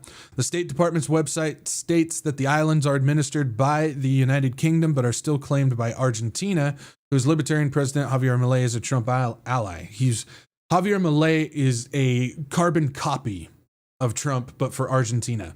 He's everything that Trump has done in the United States, Javier Milei has done in Argentina, and Argentina is falling apart. Their entire economy is collapsing. Their money is worth nothing. Now, toilet paper is worth more than their money. The people are actually starting to consume weird meats, like they're actually eating donkey meat now in Argentina because of what's going on with their whole meat structure. Yeah, we're buying all this beef from Argentina, but the Argentina people are starting to eat donkey. That should tell you something. And it's a carbon copy. So, and we understand Javier Milei's connection to Israel and everything like that as well. We talked about that on Tuesday. But now Javier Milei is starting to pull out the same tricks that Trump is doing. And Javier Milei, because this email made it out, is now publicly going out there and saying, yeah, we deserve to have the Falkland Islands. They're actually our islands, even though they're really not, which is pretty interesting because it's the same play right out of Trump's book. It says Milei was upbeat about the prospects. He says, we are doing everything humanly possible so that the Argentine Malvinas, the islands, the entire territory returned to the hands of Argentina, he said. Britain and Argentina fought a brief war in 1982 over the islands after Argentina made a failed bid to take them. Some 650 Argentine soldiers and 255 British troops died before Argentina surrendered. Spokesperson for British Prime Minister Keir Starmer said that the sovereignty of the island rests with Britain. Now, this is interesting. The reason why Britain was able to hold off Argentina, even though Argentina doesn't really have that great of a military, was because there's mass support of the United States supporting Britain. That's why they were able to hold the Falkland Islands. Now we have an interesting situation where the United States is not aligning themselves with Britain, who's now starting to question whether Britain actually holds control over the Falkland Islands and is currently extremely allied with Javier Milei and Argentina. So is there something coming in the future? We don't know. There's some stuff that says that the United States might support Argentina in overtaking the Falkland Islands. We might have a reversal of what happened in 1982. So this is something to keep in mind. Now today, because this came out yesterday, today the United States came out and said, we're still neutral on Falkland Islands. They were like, no, we're still neutral, even though this stuff came out.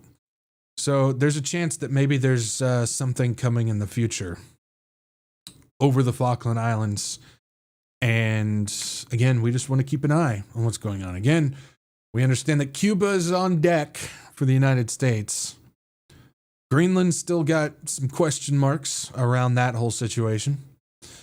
And we might be seeing something possibly with the Falkland Islands in the future.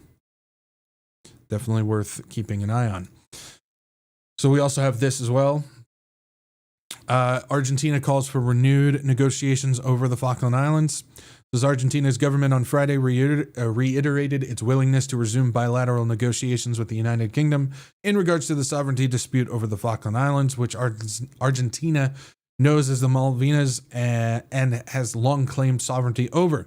The statement by Foreign Minister Pablo Cuerno was in response to comments from a spokesperson for the UK Prime Minister Keir Starmer, and said that the sovereignty of the Falkland Islands rests with Britain after an internal Pentagon email suggested reviewing the US position on the Falklands as punishment for Britain's stance on the Iran war.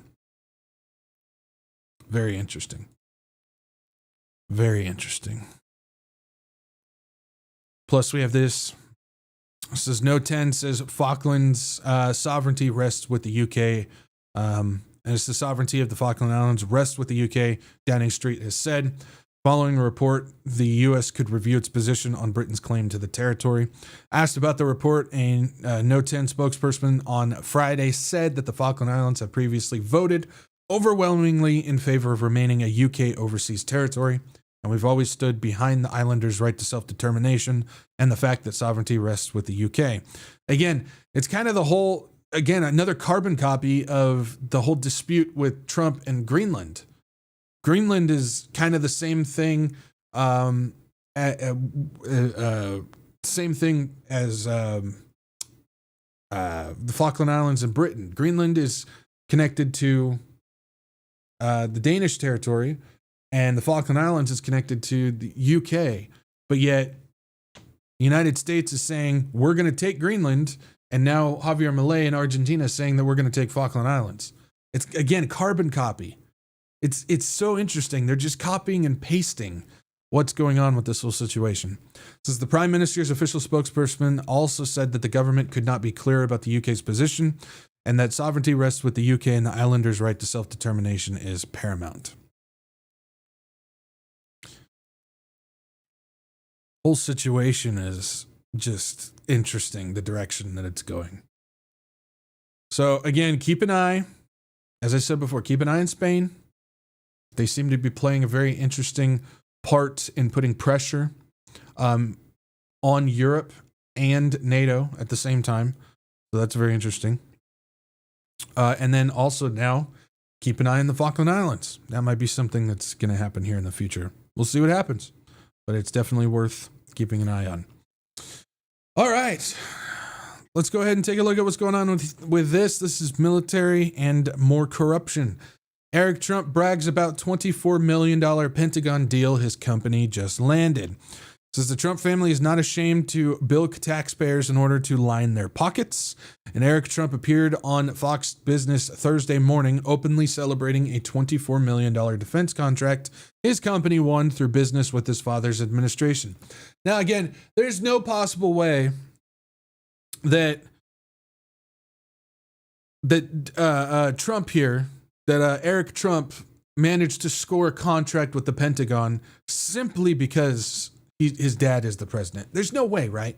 I mean, because I'm getting told all over the place that that's not the case, that that's not happening, that the Trump family and everything, all the companies that they happen to be backing, just happen to be signing contracts with the Trump administration because their dad is president. It has nothing to do with that, right? No, it has nothing to do with the fact that they share a name. The people that actually believe that is ridiculous. That believe that there's no favoritism inside deals or anything. The people that believe that that's not happening. Come on.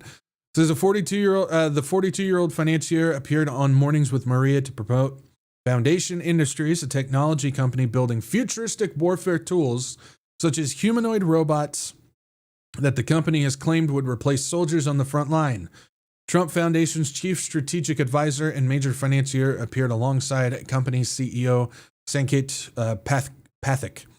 It says when you go up and you interact with these robots and they fist bump you, they high five you, follow your commands, he continued. You bring an AI autonomy, it's going to change industry. It's going to change military application. It's going to change hospitality. The uses are unlimited, and I think it's a very beautiful thing. Yeah. I believe that there was robots back in the day. You go back about 20, 30 years ago, there's robots that you could fist bump back then, but they're saying that that's all changing now. Interesting. Trump did not get into details on how his company secured the multi-million-dollar government contract. Of course not. Time magazine reported in March that Foundation had won research contracts from the U.S. Army, Navy, and Air Force that totaled $24 million, and had also obtained an SBIR Phase 3 award, which recognized Foundation as an approved supplier for military procurement. So we have another deal here with a company that's backed by one of the Trumps that just signed a massive deal with the Trump administration. It's amazing how that works. That leads us to this. It says, U.S. soldier charged with using classified intel to win $400,000 poly market bet on Maduro raid. So a U.S. soldier that participated in the Maduro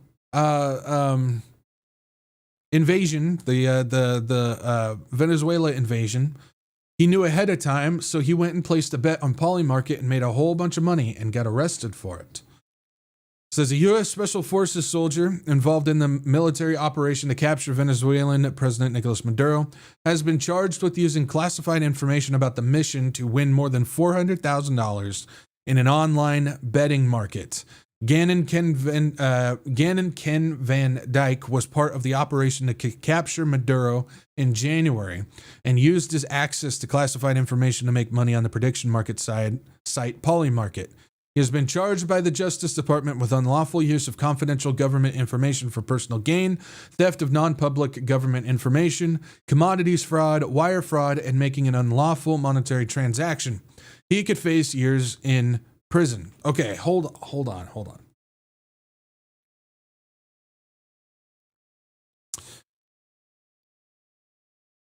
I want to make sure everybody's aware of what's going on. So,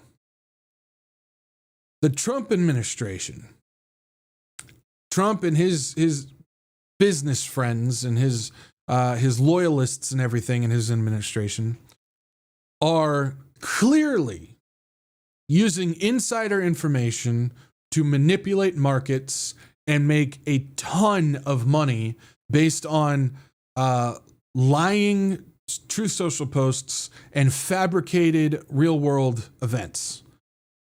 They're making hand over fist based on insider information. A U.S. soldier who took insider information and placed a bet and made a whole bunch of money on it is getting arrested because he is literally doing the exact same thing that Trump, his family, and his business partners have all been doing as well.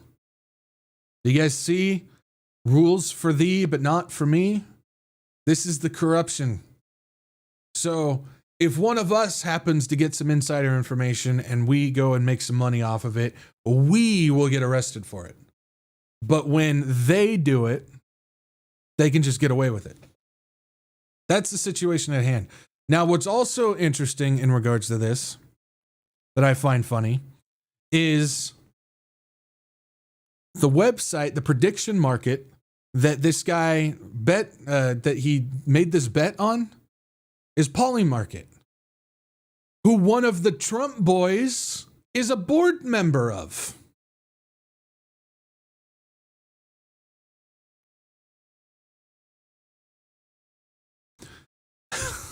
This is what I'm talking about. So, again, he takes the information and does the exact same thing that the government people do. He gets arrested for it. They don't. And he went and made that bet on Polymarket where one of the Trump boys sits on the board. So the Trump boy benefits from all of this because the bet was made on their platform. It's ridiculous. This is crazy. Says he has been charged. Where is it at? Van Dyke, 38, was involved in the planning and execution of capturing Maduro for about a month, beginning December 8th, 2025, according to the federal prosecutor's office. Even though he signed non-disclosure agreement promising to not divulge any classified or sensitive information. Again, that rule only applies to us. If you're in the U.S. government and connected to the Trump administration, then that doesn't matter. Related to the operations, prosecutors say that the Army soldier used the information to make a series of bets related to Maduro being out of power by January 31st, 2026. This is just crazy. This is just crazy. It goes to show, again, the kings and peasants situation, the rules for the not for me situation, but it also continues on with the same problem that we've been talking about when it comes to prediction markets. And we've talked about this before, things like Poly Market and Kalshi and everything like that, where you're able to literally bet on real world events. And when, as we know, the moment you allow gambling to get involved with something, just look at sports. The moment you allow gambling to get involved with something, the idea that even something that possibly has some theories and questions about anyways, but the moment you allow gambling to get involved with it, you start to question the integrity of that system. You look at something like the NFL, as soon as they started allowing gambling on there, everybody's like, man, this is rigged. They're clearly rigging games. NBA, same thing. MLB, same thing. We've heard this before. The moment you allow gambling to get involved with it, everything is rigged. Look at Las Vegas. Look at Atlantic City. House always wins, right? That's the number one rule of gambling. Everybody knows that. The house always wins because everything always leans in the direction. The house is the one that sets up the stakes. The house is the one that controls the equipment. The house is the one that wins. It's just how it always goes. The moment you start to get ahead of the house, they kick you back down. We now have that same rule that's being applied to things happening in the real world because of these prediction markets. Things like what congressman is going to win in what state? Is Israel going to get hit by an Iranian missile today? Things like, is Maduro going to be in power by a certain date? The moment you allow prediction markets and gambling, which is, again, connected to the current U.S. administration right now, Trump is connected to both of the major prediction markets, Poly Market and Kalshi. He's connected to them. He has all the information. Is the moment that reality, not the prediction platform that people make the bets, but reality starts to be molded to the script. It's already been molded to a script. It's been orchestrated. It's been scripted. We've talked about that. But now we're at a point now where things like that can start to actually happen. Things can actually, world-changing events can start happening simply because people can bet on it. This is what I was talking about, how we need to be careful of what we actually deem as actual reality. The world that we currently live in right now, how we operate, that we go about our daily lives, is not reality. It's just something that is completely manipulated by many different factors from higher up entities. It just is. Everything that we go about in our daily lives is manufactured. The only reality that's truly real, that's truly truth, and truly is a real existence is the one that God currently sits in right now. We're not there yet. We're going to get there.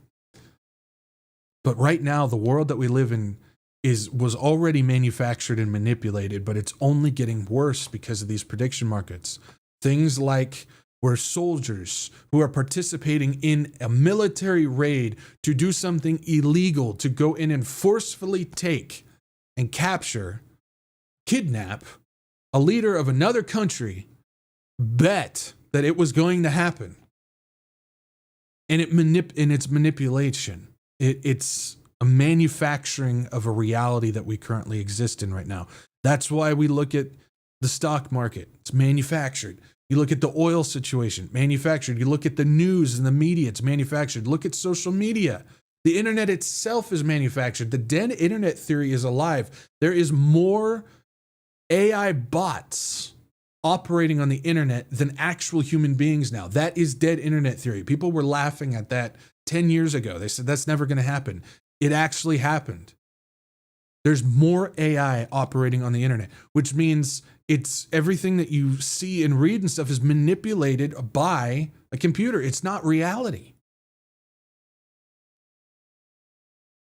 When Christ said in Matthew, he started the whole shebang out. The first thing he warned about is deception. This is the thickness of that deception. Again, most people have this idea that deception is just, well, I can't trust what some of these media people are saying because it's just, it's fake news. So I can't trust what they're saying. That's deception. Whatever Joel Osteen is peddling today, that's deception. But I know for a fact that this news organization that I read and my pastor at my church is, and what he says, I know that stuff's good. And I'm sitting there going, they're getting the same information that you are, which is nothing but manipulated around us. That's what I'm talking about. I don't think we truly realize, even now, I think we have a better understanding than most, but I still don't think we truly understand the level and the thickness of deception that Christ warned us we were going to see, and it's only getting worse. And so when we allow literal gambling on real life events, anything gambling touches becomes manufactured. House always wins. And now it's touching real world events. That starts to take a hold of what we see. Even something like this. In an article about horrific shooting that killed 8 children, Forbes let readers place bets about gun control. Yeah. 8 children were murdered in a horrific mass shooting in Shreveport, Louisiana over the weekend. I don't know how many people heard about that. There's so much going on. We may have missed it, but yeah, there was 8 kids who were murdered in Louisiana last weekend. Forbes published an article about the violent killings, and alongside that reporting included a prediction game widget that encouraged readers to place bets on upcoming gun control regulation.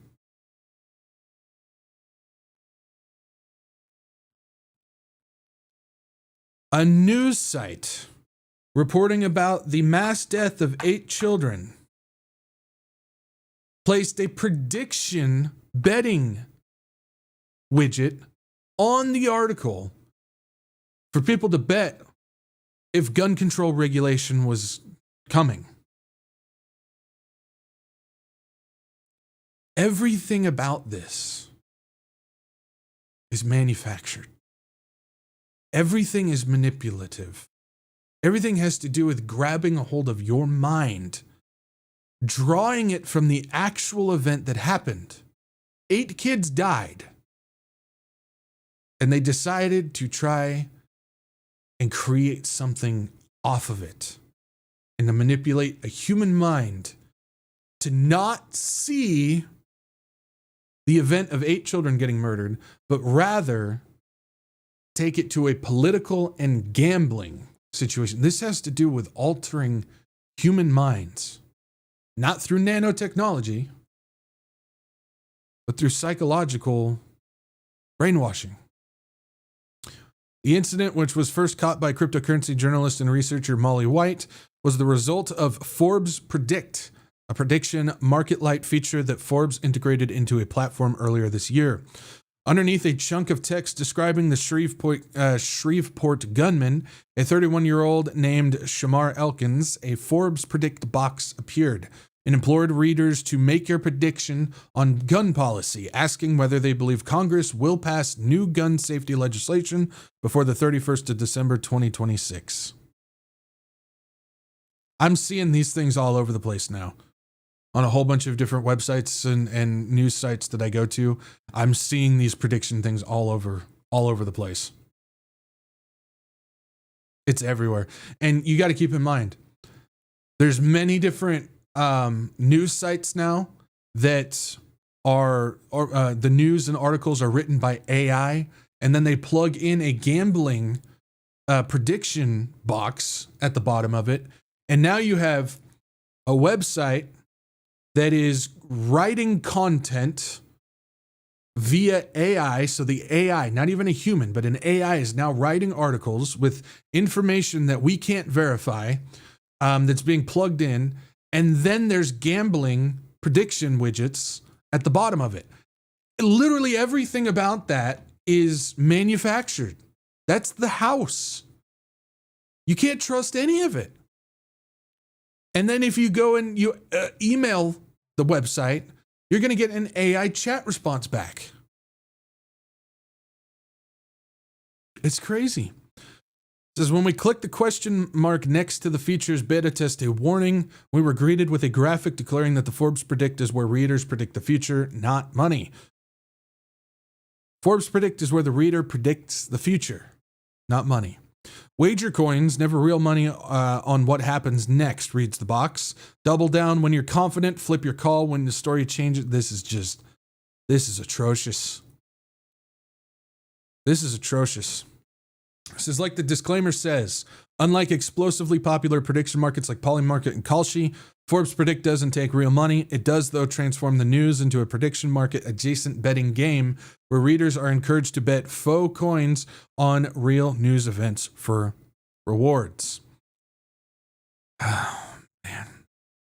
It says having a layer of sentiment data from our audience available to us and aligned with our content is actually extremely valuable for us in terms of the first-party data, in terms of how we might create different segments from our audiences, how we might sell advertising against our content, she said in an interview. You can really look at creating segments about people who feel positively or negatively about that particular topic, a particular company, and things like that. And again, they take all that information, they start feeding that into their AI database and simulation programs, and they're able to produce manufactured content based on that as well. Everything, literally everything, is manipulating you when it comes to this online digital aspect of things. Everything. Now, this is where my eyebrow raised again. Forbes Predict was created by a company called Axiom, which is described on LinkedIn as bridging media and prophecy.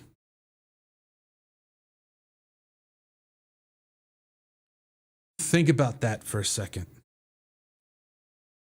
Forbes Predict was created by a company called Axiom, which is described as bridging media and prophecy. This is what I'm talking about. They can take this information and they can plug it into their evolving script that manufactures the reality that we see. And they can start planning, prophesying things ahead of time that people will be willing to go along with. Bridging media and prophecy.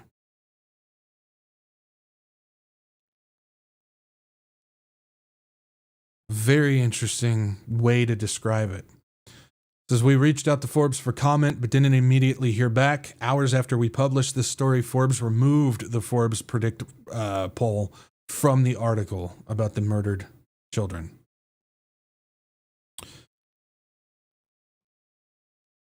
When I was thinking about that, and again, this is where we have the ability for those who are saved by Jesus.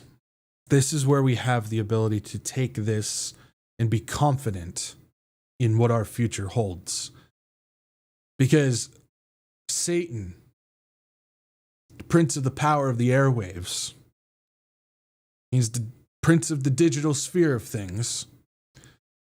He's literally taking all of this technology and this algorithmic AI prediction market, media, all of this. He's taking all of this in order to try and manufacture a future where the beast race reigns supreme. And he's able to manipulate society to go along with these things by literally bridging media and prophecy. He takes this in order to build a prophecy, build a future towards what he's trying to accomplish. If that's all you got, man, what a depressing, dark, black world you exist in, where every reality around you is fabricated. There's nothing real in your life if you don't have Christ. Nothing. It's all manufactured by the father of lies. You have nothing real in your life if you don't have Christ. Think about that. We talked about, we've mentioned how there's different realities based on what's going on. And the real reality is where God exists. But for those who don't have Christ, that reality isn't there for them. All they have is the fabrication, where Satan's trying to build his own future, his own prophecy. But for those who have Christ, for us, who have hope, who have the reality that God exists in, we understand that fabricated prophecy that Satan's currently trying to build through all of this is already leveraged on the books for the prophecy that God has already foretold us. He's already made sure that was leveraged in, and that the prophecy that we read in his word has already happened for God. It's God's history is our future. And so we don't need to worry about the manufactured prophecy that Satan is currently trying to build right now. We need to be able to navigate it and properly look at it and warn people of it. But we understand that our future, well, it's already happened. And we know the end. And we can read the end in the Word of God. And that's where our confidence comes from. That's where our comfort comes from. That's where our encouragement and our hope, that's where it comes from. And we understand the house always wins. Well, in our case, who's the house?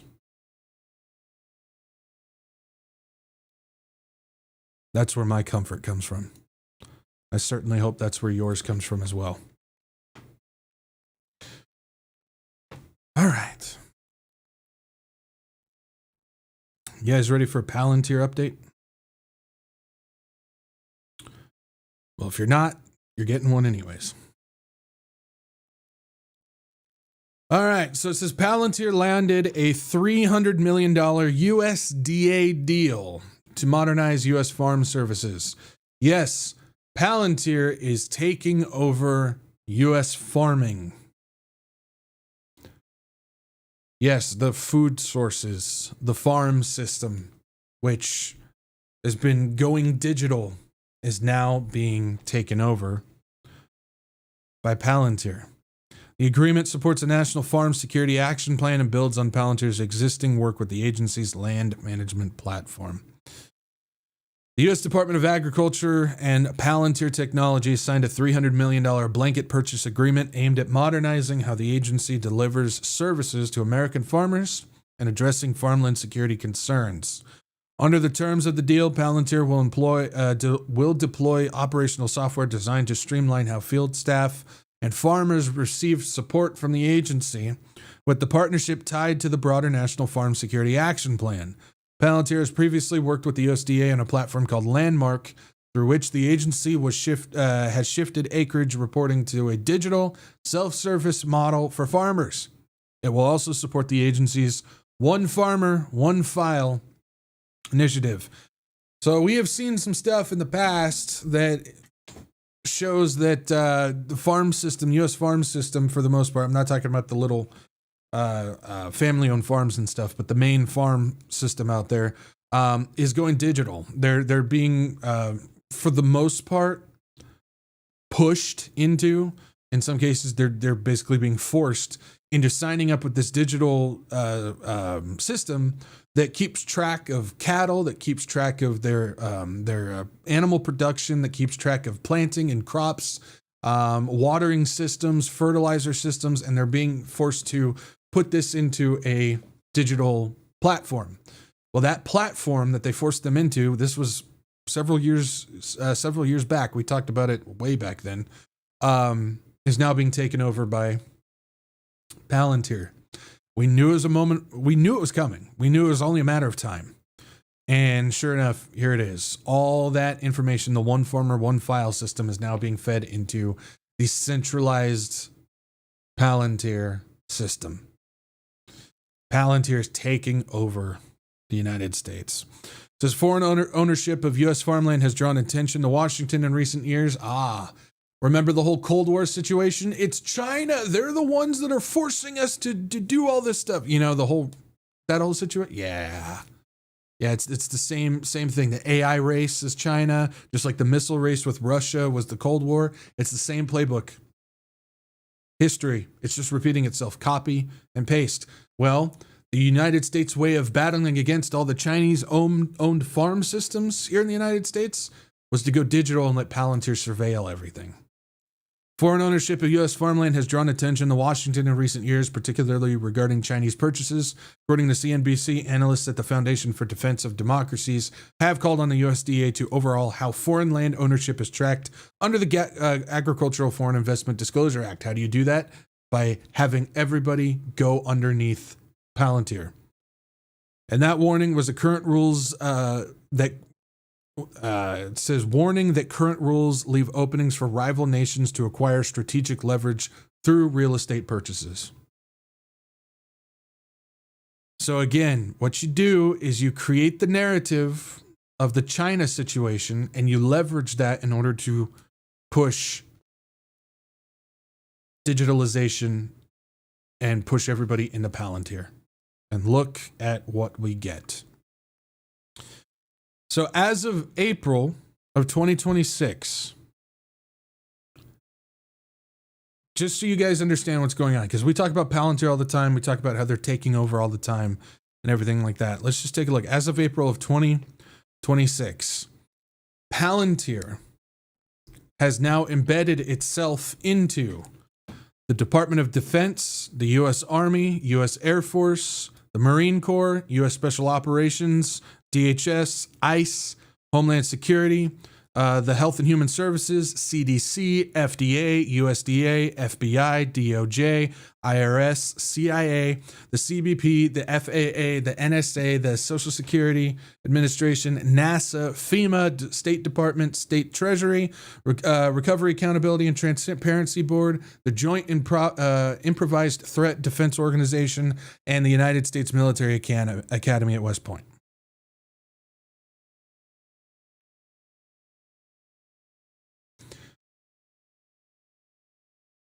All of those organizations, all those systems, which the entire United States runs on, and you are in one of those databases,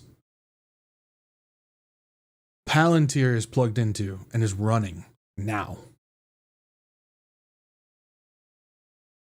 This is insane. This is why we talk about Palantir. This is why when I said several years ago that Big Brother, U.S. government, is being taken over by Big Daddy, Palantir, this is what I was talking about. When I said that the United States government no longer needs the help of the tech company of Palantir, and that it's actually the other way around, Palantir is using the United States government. This is what I'm talking about. It's no longer the United States uses Palantir for this and that or anything like. No. Palantir uses the United States government for what they want now. It's changed. It's reverted, or it's converted into techno-fascism. This is it. This is the system that they're currently building right now. That's why I'm talking about you. When you look at Fascism. Most people don't realize that one of the main central pillars of fascism is corporatism, which has to do with taking power away from government and applying it to corporate. They're the ones that are taking control. They've had control for a long time, but now it's full-on takeover by the tech companies. So with so many people still screaming, communism, communism, communism, you hear it all over the place. People in all the experts in the prophecy community continue to talk about they're trying to implement communism. Dude, you're going to wish you had communism. That's why we're talking about neo-feudalistic technocracy. That's what they're building. You're going to wish and beg and plead for communism compared to what they're building right now. That's what this is. That's what they're working on. And it goes to show with this. We take a look. Palantir's 22-point manifesto backs mandatory U.S. military draft. Palantir's manifesto backs a mandatory U.S. draft. It says conscription should be universal duty. It says Palantir's manifesto challenges the U.S. military model, advocating for compulsory service and AI-driven warfare. Why is a tech company putting out publicly a manifesto with a point talking about mandatory military draft service? Palantir, one of America's most influential defense technology firms, has triggered fierce debate after publicly backing compulsory national service and urging the United States to reconsider its volunteer-only military model. The company, best known for supplying software to the Pentagon, intelligence agencies, and law enforcement, plus all the other ones that we just showed, published a 22-point statement drawn from Chief Executive Alex Karp's book, The Technological Republic. Among its most contentious claims was a call for universal duty in wartime.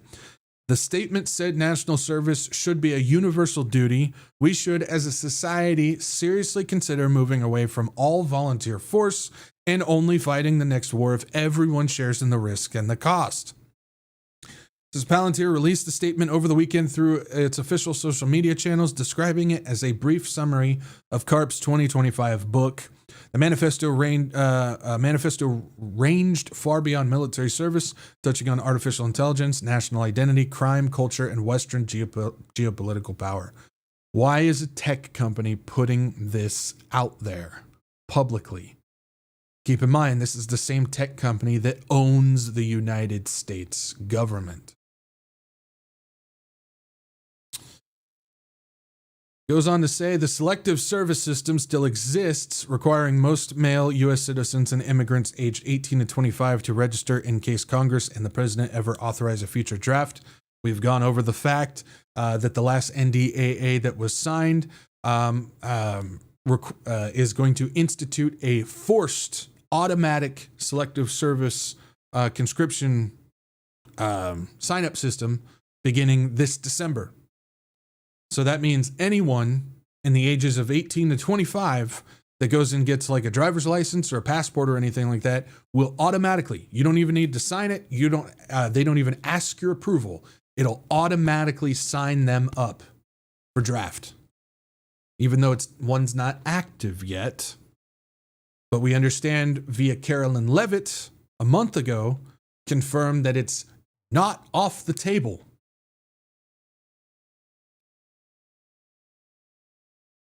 I wonder what they're going to need all those execution buildings in the future if there's people who are not going to go along with it. Something to keep in mind.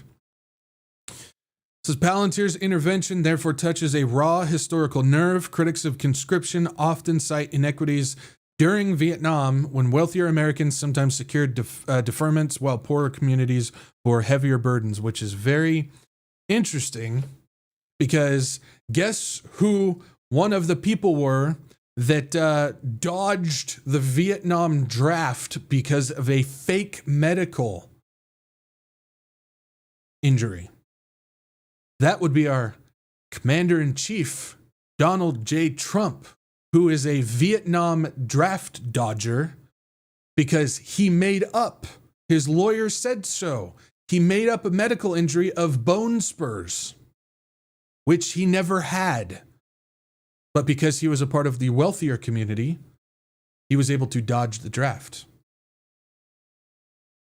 Interesting how that works.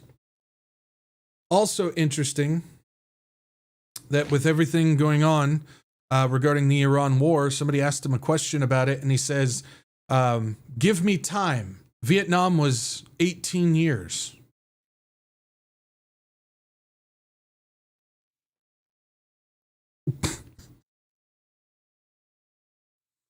I don't even know where to begin on that one.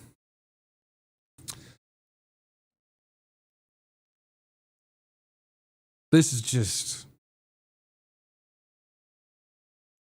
insane. This is insane. Speaking of Palantir, Palantir's employees are in crisis. One of them said, it's like we taped a kick me sign on our own backs. The military intelligence contractor Palantir has been embroiled in nonstop controversy during Trump's second term. Excuse me. It's been directly involved in the administration's crackdown on undocumented immigrants, an effort that's been implicated in numerous deaths. The company has even been linked to U.S. airstrikes that leveled a school in Iran, killing over 120 school children. Last week, the Peter Thiel co-founded company poured fuel on the fire with a 22-point summary of CEO Alex Karp's 2025 book, Technological Republic, Hard Power, Soft Belief, and the Future of the West. An ominous corporate manifesto that critics called a hideous ideology, an example of techno-fascism. Now, Palantir's seemingly endless run of bad press has current and former employees shaken, with some starting to wonder whether they're the bad guys. It's like the old British, I think it's a British TV show that shows the two Nazi guys standing there in a prisoner of war camp. And they're doing something, and the guy leans over to his friend and says, "Are we the baddies?" Goes on to say, workers and alumni are required to sign non-disparagement agreements and forbidden to speak to the press.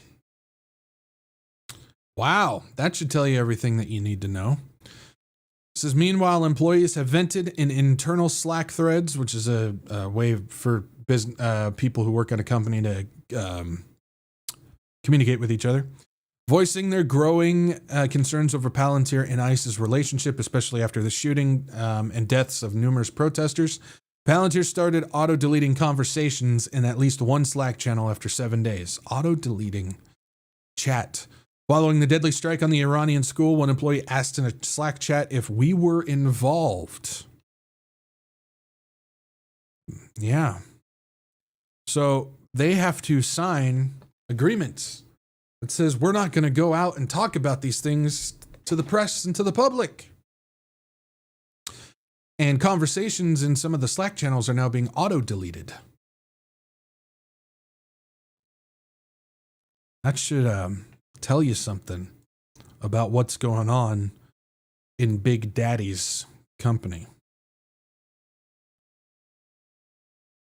Interesting.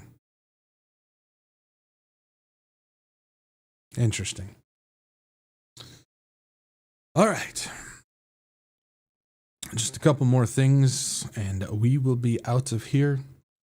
So let's go ahead and talk about this situation in Mexico. How many people have seen this? All of us, for some reason, this just was not being talked about in the media, like at all. Couple of CIA agents were killed in Mexico because of a drug cartel situation. I don't know if anybody has seen anything about this. It says U.S. personnel who died in Mexico were working for the CIA. 2 Americans killed in Mexico, previously identified as staff from the United States Embassy, participated in a raid on a drug lab. It says 2 U.S. officials who died in Mexico on Sunday worked for the Central Intelligence Agency, and they are among the first known fatalities of Trump's expanding drug war in Latin America. We've been talking about this, but if you're just tuning in and don't know what's going on, you remember the whole war on terror thing that was started by Bush? Yeah, well, War on Terror Part 2 has been started by Trump in Latin America countries on drug cartels. Yes, the very same drug cartels that were created, trained, organized, funded, armed by the United States. They created the drug cartels, and now they're creating the war on drugs, which is moving forward with the Donroe Doctrine. We've gone over all this stuff before, but it just goes to show manufactured wars, manufactured reality in order to continue on. Just like the war on terror was manufactured, guess who created all that? Guess who started a war with the very same people that they created? Same situation happening right now with the drug cartels. And for those who don't know all that stuff, I do a deep dive into how all these drug cartels were indeed created by the CIA, the U.S. Army, and the U.S. Marines on my channel. You guys can find that if you're curious. The American personnel died in a vehicular crash in the mountains of the Sierra de Chihuahua following a drug raid alongside 2 Mexican officials, including Roman Oseguera Cervantes, the director of the Chihuahua State Investigation Agency. U.S. Ambassador to Mexico Ronald Johnson announced the deaths of the Americans on Sunday, referring to them as 2 members of the staff from the United States Embassy. The U.S. State Department refused requests for additional information on the Americans' activities or the agencies that employed them. Mexican President Claudia Sheinbaum said during a Monday press conference that she was unaware of any direct work between Chihuahua State and personnel from the U.S. Embassy. Right. Again, I'm Barbara Walters. I'm calling you. 2 U.S. government officials said that the CIA had been running covert operations in Mexico, working alongside vetted Mexican state-level police forces and other government agencies. The sources said that the Americans died after a raid on a synthetic drug lab. Trump has turned to the Western Hemisphere into a war zone as part of what he and others are calling the Donroe Doctrine. It's amazing that there's some people in the prophecy community that are praising Trump for doing this. And I'm sitting there going, you guys realize that this is 100% manufactured. Literally, the same people that they are going to war with are the same people that they created. Why? So they can do this. This isn't some stance of being some great, virtuous group that's trying to take out the drug cartels. No, this is literally having to do with orchestrating a war in your backyard to move forward with a globalist agenda with the very same organizations that you created. It's fake. And these are people that claim to be experts on what's going on. It's like, this is basic history. You can find this anywhere.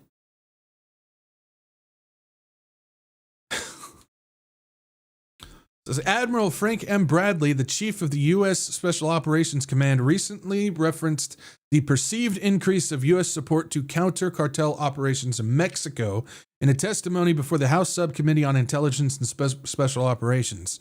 He said his elite troops remain postured to provide support to Mexican military and security forces to dismantle narco-terrorist organizations. Again, this is part of their operation called Total Extermination. We've covered this. This is Operation Total Extermination. The stuff happening in Ecuador, which we talked about, which killed innocent people and bombed a farm, which Ecuador and the military, U.S. military, came out and said it was a victory against leaders of a drug cartel. There was nobody there. They killed innocent people and bombed a cow farm. And in the media, it was proposed as victory against the drug cartels, Operation Total Extermination. It's false. It's fabricated. Just like the fishing boats that they took out in Venezuela, which still to this day, not one single ounce of evidence has come out that said that there was drugs on those boats. Not one to this day. But that was their opportunity to go in and do what they did in Venezuela. It's all manufactured. The situation going on in Mexico, same thing. Half the guns that are being recovered by these drug cartels are American made. Stamps with American produced military industrial complex. The stuff that the army uses is being found with drug cartels. This has to do with, again, creating this Western hemisphere. It's not legitimate. It's not real. It's 100% fabricated.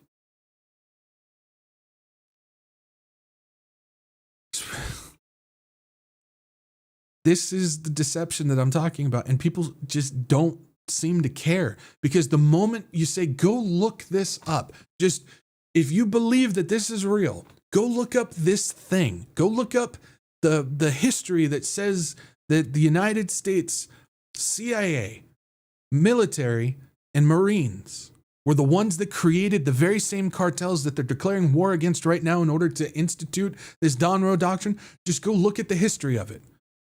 They outright refuse to do so. They don't do it. They won't do it because they don't want the reality of the situation. They don't want the truth of it. They want to live in fantasy land where Donald Trump is their king. He's fighting for us. He's taking out the drugs. Rah, rah, rah. Okay, the very same drugs you're talking about that he's taking out, that our country created. No, they didn't. Well, have you gone and looked it up? No. Why not? Because I don't need to. It's conspiracy theory. Says in a little noticed move in January, U.S. Northern Command on Trump's order established joint interagency task force counter cartel, or I'm not even going to try and pronounce that, to coordinate U.S. government intelligence, to identify, disrupt, and dismantle cartel networks. Among other things, the task force was established for developing cartel targets for action by U.S. Northcom's partners and providing direct support for law enforcement. It's one of those things where it's like, okay, these guys claim that they have the best technology in the world. They're able to track these people down. They know exactly where they're at. They know exactly what they're doing. Why have they not gone and done all this stuff before? Why are you waiting now? If you have all this information that you claim that you have, why have you not taken care of the problem? It's the same thing when it comes to the Muslim terrorists, the Iranian terrorists that are currently, all the terrorist cells that are in the United States waiting to wake up, and which is interesting because we don't hear any talk about that anymore. Have you guys noticed that? Just kind of going off on a rabbit trail, I want to point this out. Have you guys noticed that there's no more talk of the Iranian sleeper cells anymore? That was the heavy thing about a month ago. You were hearing it all over the news, all over the United States government, all over the prophecy channels. The Iranian sleeper cells are about to activate. Where's that?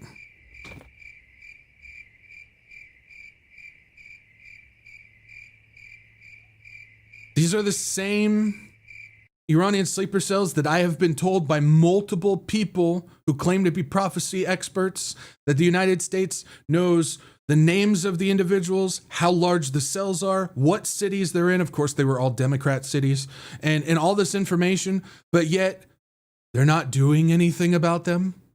Even Trump came out and publicly said, we're watching them.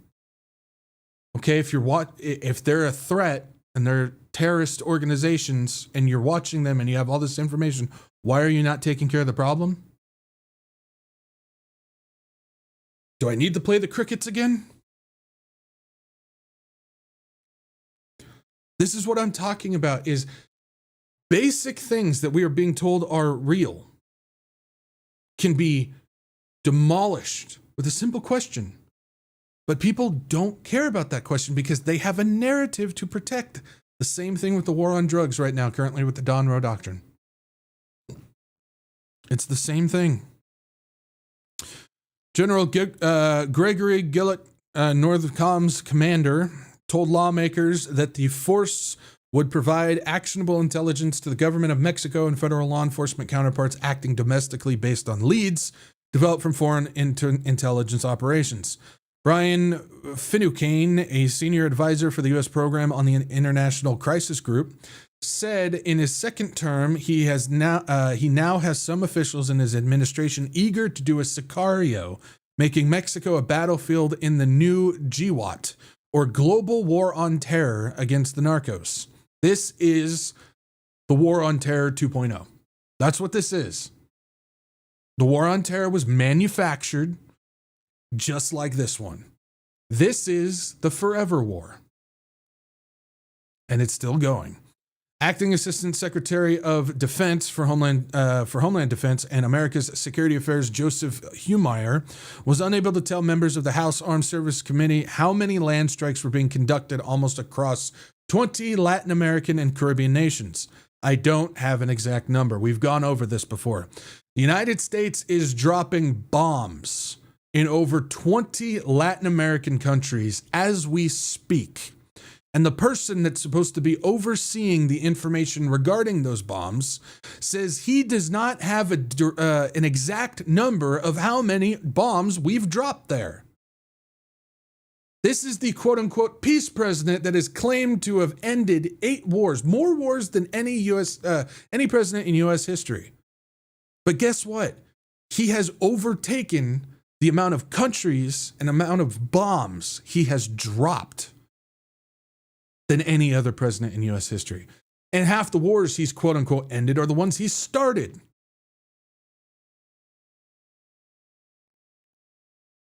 But again, we don't want the facts. We just want to listen to Cheeto Man. Whatever he says must be true, even though he fell asleep, sleepy dawn, at the latest White House press conference. The Americans died. Going back to this, the Americans died at around 2 a.m. on Sunday morning in the town of Morelos after their multi-vehicle convoy departed from the site of the drug raid. The vehicle reportedly drove off the road and over the side of a ravine, exploding on impact. Yeah, not buying that one.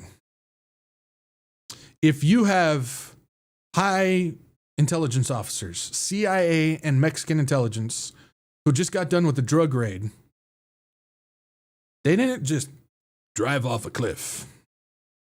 It's like the same thing that the guy who was found hanging in the tree with his hands tied behind his back and 2 shotgun blasts to his chest was declared a suicide.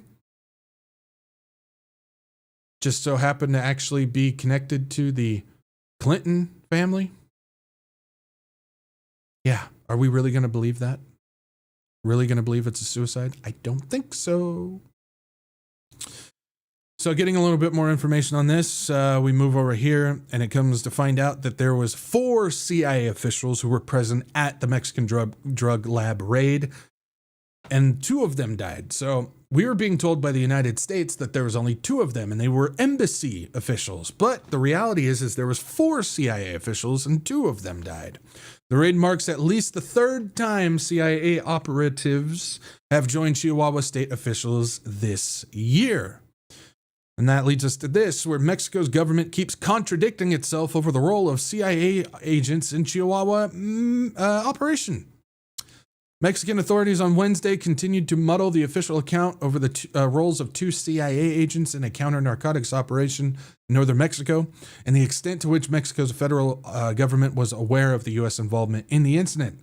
The incident has increasingly fueled speculation in the Latin American nation as Mexican President Claudia Sheinbaum for more than a year has repeatedly underscored her country's sovereignty and publicly turned down offers by Trump to intervene on cartels. Mexican and U.S. officials have been offering contradictory accounts for days. After the Mexican government originally said it had no knowledge of any sort of operation or U.S. involvement, the president admitted Wednesday that federal forces were involved, and another high-level official acknowledged that the government at least discussed the matters with the United States. All they do is lie. That's all they do. They lie to you. They lie. Lie, lie, lie. And when they get caught in a lie, what do? They lie some more. First, the president says, I have no knowledge of any operation or the involvement of the United States. A couple days later, I have word that we were federally involved with it, but I don't know about the United States part of it. And then one of the people from the government says, yes, we discussed the matter with the United States. It's just lie after lie. Collaboration came to light. Again, it's like Trump announcing victory of the Iran war. Announced we won that thing like 14 times. I think the count was actually 13. Seriously, he said that we won the war 13 times. And yet, look at what's going on. Collaboration came to light this week after 2 local investigators in the northern Mexico state of Chihuahua and 2 CIA agents originally identified as U.S. embassy officials reportedly died in a car crash in early morning on Sunday while driving back from an operation to destroy cartel laboratories in a rugged area of Mako. The Americans killed were from the CIA, and Scheinbaum on Wednesday maintained that she had no knowledge of the operation between the U.S. and local Chihuahua authorities, and that it would constitute a violation of Mexico's law because any such action would be approved by the federal government. In her press briefing, she said that she was considering possible sanctions on Chihuahua's government and emphasized that the operation didn't constitute a new security strategy by Trump in her country. The back and forth comes after days of contradictions and accounts. Those only continued on Wednesday when Scheinbaum acknowledged that the Mexico's army participated in the operation. The operation, she said she had no knowledge of, but didn't know that the U.S. agents were present. But one of the people from her administration said that they were discussing it with the United States. Days before Chihuahua's Attorney General Cesar Jauregui, not even close, said that the investigation came following months of investigation by state prosecutors and Mexico military.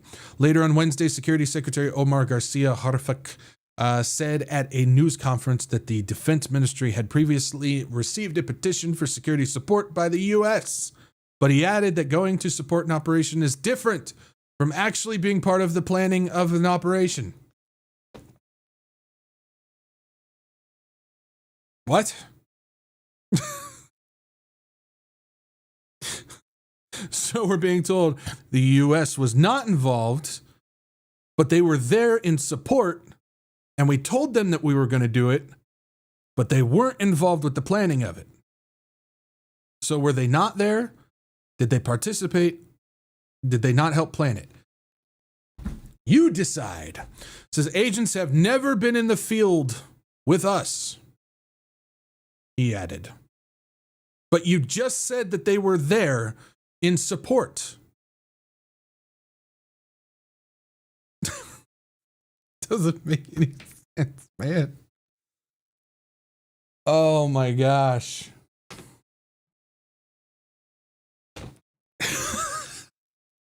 It doesn't make any sense. We were not there. We were only there to support. We never had any agents in the field. We were only there supporting the agents in the field. They did not help us plan it. We were in talks with them during the investigation. It's like, it's so stupid. It's so stupid. All right, let's finish off with a little bit of mystery, shall we? Stupid videos. All right. So I know there's a lot of people asking about this and a lot of talk and everything regarding all the yeah, jellyfish. Confucius say, we defeat blockade by setting up blockade. Anyways, so I know there's a lot of people still talking about this, a lot of questions. Some people have been asking about it. Here, got a few more updates of that I'd share with you guys and then kind of give you my perspective on all of this. So we got this. It says, would-be UFO whistleblower died of accidental drug overdose after agreeing to testify to Congress. And it says, an Air Force veteran who agreed to testify before Congress about secret government UFO programs died just months before hearing of an accidental drug overdose. Matthew James Sullivan, 39, died at his home in Falls Church, Virginia on May 12, 2024 from a lethal mix of alcohol, alprazolam, cyclobenzaprine, and imopramine. Close enough. So yeah, this is another dude, a part of the scientists that were dead. This dude was involved with the UFO situation, which brings the total up to 13 either dead or disappearance of scientists. There's allegations of suspicious circumstances prompted a House of Representatives committee to start an investigation into the disappearance or deaths of the past 3 years of 10 people who had access to sensitive scientific information. After the announcement Tuesday by the Committee on Oversight and Government Reform, 3 more cases were added to the possibility warranting scrutiny. The 13 are described as scientists and other personnel connected to U.S. nuclear secrets or rocket technology or UFOs who have died or mysteriously vanished over recent years. Now, first thing I want to point out in regards to this, look at the dates of these things. So May 8th, 2025, June 22nd, 2025, June 26th, 2025, August 28th, 2025, February 27th, 2026, July 30th, 2023, July 4th, 2024, December 13th, 2025, December 15th, 2025, February 16th, 2026, May 12th, 2024. They're all between mainly 2024 and 2025, but 2023 and 2025, with a couple in 2026. But we're just now hearing about them. That's where I start chin scratching a little bit. All of these people, specifically in the summer of 2025, that's when most of them started disappearing or dying. And we're just now starting to hear about it. Now it's all of a sudden a big story. The media is throwing it out there like crazy. The House committee is getting involved. The FBI is talking about it. Trump is saying that there needs to be an investigation for national security. All of a sudden, everything's starting to come out now. Why now? Why did this stuff not start getting put together a little bit earlier when there was all these things happening? Why are we just now starting to hear about it? At the same time, if you think about it, at the same time that the aliens.gov website is going live, where they're going to start, the United States government's going to start disclosing information about UFOs. At the same time that all of a sudden we got that the thing that took the movie that got all the media recognition, the Spielberg movie about Disclosure Day with aliens and stuff like that. Have you guys noticed? This is, again, what I'm looking at. It seems to be another peak when it comes to release the alien news. Have you guys noticed that it's always aliens and UFOs? It goes up and down. You hear about all this stuff, and then it drops back down. And you hear about all this stuff, and it drops back down. You hear about all this stuff, then it drops back down. Up and down when it comes to this stuff. It's like they're prepping people. They're getting people ready. They're conditioning people for what's coming, obviously. But the fact that they held off on all these people that have involved with rockets, nuclear, jet propulsion, and UFO, which the Jet Propulsion Lab and NASA are connected to the CIA back with Operation Paperclip and all that type of stuff. So we've gone over all that. That's all connected to this stuff. And it's all being bunched up with everything that we have going on right now. So obviously, they want us to see this stuff now. I've always talked about that. If the media is blasting something out there, all at the same time making a big deal about it, they want you focused on it. And I think that's what we got going on with this, especially since we start getting contradicting information. So the FBI at first was told that they said that they were investigating the deaths and disappearances of the staff at secret government laboratories. That was the initial thing that came out. So social media has recently lit up with theories about the disappearances and deaths, which occurred over 3 years and involved several researchers and other staff with ties to NASA's Jet Propulsion Laboratory, which again we know is connected to demonic technology, demonic information, and demonic technology construction.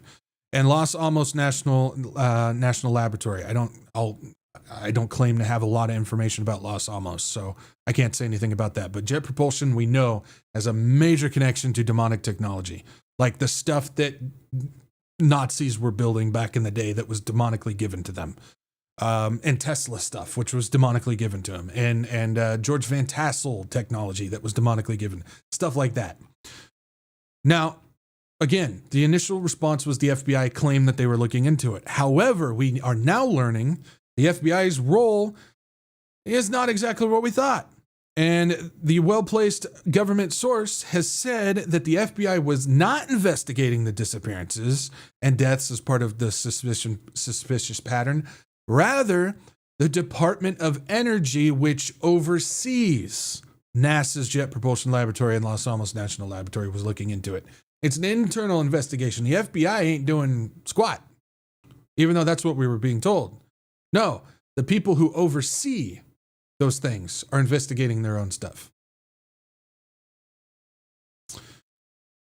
So at that point, the question becomes, are these people Did they know too much and their use came to an end and they got rid of them? Were they planning on releasing information that the United States government didn't want them to put out? Is there some other thing involved with it? Is this like a fake death and disappearance type of thing? We don't know. We don't know. We can speculate till the cows come home, but again, if those cows don't moo, then we don't have any actual foundation to stand on. But the timing is very interesting. The timing is suspicious. The fact that this stuff has been going on for several years and now all of a sudden it's a massive breakout story. You're hearing about it from Congress. You're hearing about it from Trump. You're hearing about it from the FBI. You're hearing about it all over social media. This is a specifically timed limited hangout information drop. That's what's going on. Why? For what? I don't know. Your guess is as good as mine. I don't know. But something that's not being talked about that's connected to all of this is it's not just the United States. China's having the same situation. Mysterious deaths of scientists in China. This is from April 23rd of this year. Says the chilling trend emerging from both the United States and China beggars belief. Following the mysterious deaths of several U.S. scientists, there are alarming reports of similar fates befalling their Chinese counterparts. The latest victim, Fang Yung, was a bright star in China's artificial intelligence defense sector, died in a car crash that remains shrouded in controversy. While American military experts have reported that at least 11 suspicious cases, 13 now, of missing or deceased scientists in recent years, you'll also notice there's conflicting numbers too. Some people are saying it's 10, some are saying 11, some are saying 13. I think some have gone even as high as 16. You'll notice that the numbers are all over the place too. That's also suspicious. It says American military experts have reported at least 11 suspicious, 13 that we know of, cases of missing or deceased scientists in recent years. Chinese reports point to at least 9, illuminating a dark undercurrent of fear surrounding scientific innovation. Some of these include military AI, space stuff, chip technology, chemistry, and materials. And all these people have high connections to either military or space programs that they've been working on. One headline read, 8 top scientists mysteriously die. So it's not just the United States, it's Chinese scientists that are doing it too, which means if we kind of put 2 and 2 together, this is much more than just keeping U.S. technology under wraps. This has to do with global stuff. Which again, that opens up even more possibilities for speculation, none of which we're going to get into, because speculating doesn't accomplish anything. It really doesn't. So, Chris Believer says it's up to 11. We just went over 13, so it's up to 13. But yeah, that's my whole thing in regards to this. The timing, again, most of these occurred a couple years ago, and now all of a sudden we're just now starting to see it. The timing of it is curious. So beyond that, I don't have any more information. Obviously, there's things now. Chris, 2 more now. I just guess rewind 5 minutes, man. We just went over the 13. Just went over it. But yeah, obviously there's something involved with this, whether it's they knew something, whether this is psyop, whether this is hiding, I don't know. So we're just going to leave it there. All we know is while everything going on in the world that's satanic, because he's the ruler of this world for right now, is all shrouded in mystery and lies and deceit, we understand that our truth is in Jesus Christ, the truth. He is the way, the truth, and the life. And no one goes to the Father except through him. That's where we find our hope. That's where we find our salvation. That's where we find our comfort. Even when we don't know all the answers, we understand that we don't need to have all the answers because we have Christ. and our future is his history. So if you don't have that hope, you don't have that encouragement, you don't have the salvation that's found in Jesus Christ with his gospel, which is as simple as ABC. A is you admit that you're a sinner. The act of repentance, metanoia, changing a mind, turning from self to Christ, allows true belief in Jesus Christ. Because how can we believe in Jesus Christ as our Savior if we don't know why we need him? That's always my thing with it. It's like there's the people who have this vendetta against repentance. Like, well, that's what allows us to truly believe in Christ. If we don't know that we fall short, if we don't know that we're sinful, if we don't know that we need Christ, how can we believe in Christ as our Savior who has taken care of all that? So it's through the repentance that allows true belief in Jesus Christ. We believe that Jesus Christ is the one and only begotten Son of God, that he came down 100% man, 100% God, the God-man, the one and only. And he lived the perfect sinless life, which means he was the only one qualified to be the spotless lamb, to be the perfect sacrifice upon the cross. He carried the sins of the world upon his shoulders to the cross. My sin, your sin, the world's sin, to the cross, where he took our place upon that cross. We deserve the very death that he took for us. And he was crucified and he died for us. But because there's power in the blood of Jesus Christ, and he defeated death and rose again on the third day, for all who believe in him shall not perish but live forever in his presence and in his glory. The glory is his. He did it. He completed the finished work upon the cross, tetelestai, which means there's nothing we can do, nothing we can buy, nothing we can trade, nothing we can transact, nothing we can earn, nothing we can diminish of his perfect finished work upon the cross. And C, as we call upon the Lord, when we receive salvation, we are indwelt with the Holy Spirit, and we receive the supernatural gift of prayer, which allows us direct access to our Heavenly Father at any moment of any day. We can come to him and say, God, thank you. Thank you for sending your Son, Jesus Christ, to live the perfect, sinless life, to be the willing sacrifice, to defeat death, so that I may live. You gave your Son so I may live. Thank you for this perfect love. God, please be with us as we navigate this manufactured reality around us where everything is just so fake and manipulated, where nothing is real but you. God, help us to navigate these times to be able to find the truth of what is going on so that we may accomplish our jobs as watchmen, where we can warn others of what is going on and share the gospel so that they may also have salvation. Give us the strength to continue the race. Give us the endurance to not slow down, but to speed up as we get closer to the blessed hope. We say, Lord Jesus, please come soon, Maranatha. In your holy name we pray. Amen. Amen. All right. Looks like we are lacking on the questions tonight, but we got a couple here.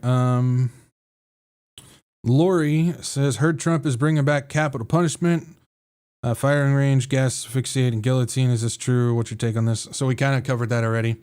They're doing the brain injection and the firing squad. That's what's been reported. So no talk of guillotine. That probably somebody who's trying to embellish it a little bit because of the fact that we know the government does have a large purchase of guillotines that happened back in the day. But as far as I've seen, it's only those two things that are being accommodated, plus the expansion of execution facilities, which that's where the real eyebrow raising comes from, in my opinion. Dun, dun, dun, dun, dun. Let's see here. Yeah. Country Darlin says, what is your take when people say that drugs are natural and made by God so they aren't bad?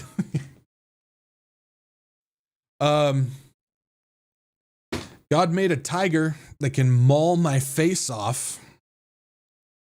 Does that mean that that's not a bad thing? I mean, you know, that argument is so, and this isn't thrown at you, Country Darling, because I know you're bringing up the actual question and everything, but that argument is so just, I don't go along with it. I remember the old saying when I was a kid, it was God made dirt, so it don't hurt type of thing. It's like, well, if you want to apply that to things, God made a lot of things that hurt. And, you know, it's how we use it. It's our decisions with it. And just because there are plants that induce chemical reactions in the human body doesn't necessarily mean that's something we're supposed to use, especially since in scripture, God says, don't do these things because it's an abomination. So there's a lot of things in the world that we're not supposed to do that are still there. And we just don't need to participate in it. Plus a lot of the, drugs and stuff that we have today too, a lot of the different herbal drugs and everything they're crossbred. You know how like there's different breeds of animals and stuff now that weren't back then. It's kind of the same thing that we have with plants and stuff. There's a lot of crossbred plants and everything like that. So yeah, that discussion is a much larger discussion, but that idea that just because God made something that it's not bad or doesn't hurt or anything is just not true. We got to make sure that we make good decisions with the things that are presented to us. So that's my view on all that. All right. Looks like that's all we got for questions. So thank you guys for joining me today. Usual spiel, if you guys can, like, share, subscribe, get this out to as many people as you can. It's not about views, not about butts and seats, but it is about getting the warning out to people and getting people to Jesus. So if you guys can do me a solid and like, share, subscribe, I'd certainly appreciate it. Also, make sure you guys follow along on Rumble and Telegram if you have those platforms.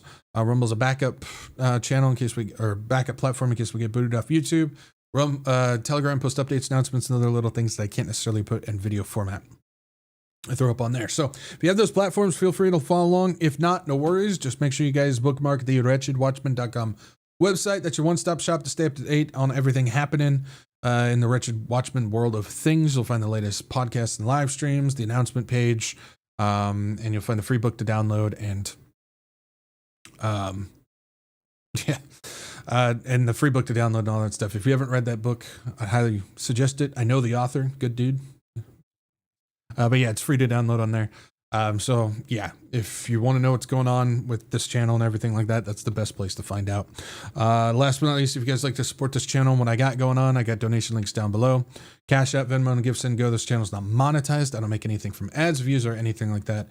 Run solely off of your guys' generous donations. Again, we don't do paywalls. We don't do subscriptions. We don't do memberships. We don't sell things. We don't do all that stuff. The gospel is free, and so the ministry needs to be free as well. And we're able to do that because of your guys' donations. You know, the Lord places it upon your heart, and you support this. That allows us to send out the warning and get the gospel to people. And I can't thank you enough for that. You guys are the ones that make all this run. And I'm truly blessed, and I thank the Lord for all of you. So thank you guys for your support. Also remember, no show Tuesday. So take a break, get into your Bible, or just go sit out on your porch and pray to God and just enjoy your time off and stuff like that. So no show Tuesday. And tomorrow is Sunday. So make sure you guys get your wretched heathenic misfit booties to church tomorrow. Whether online, in person, doesn't matter as long as it's a Bible believing, Christ following church. That's the most important part. And yeah, I guess I'll see you when I see you. Peace out. Maranatha.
You're still here? It's over. Go home.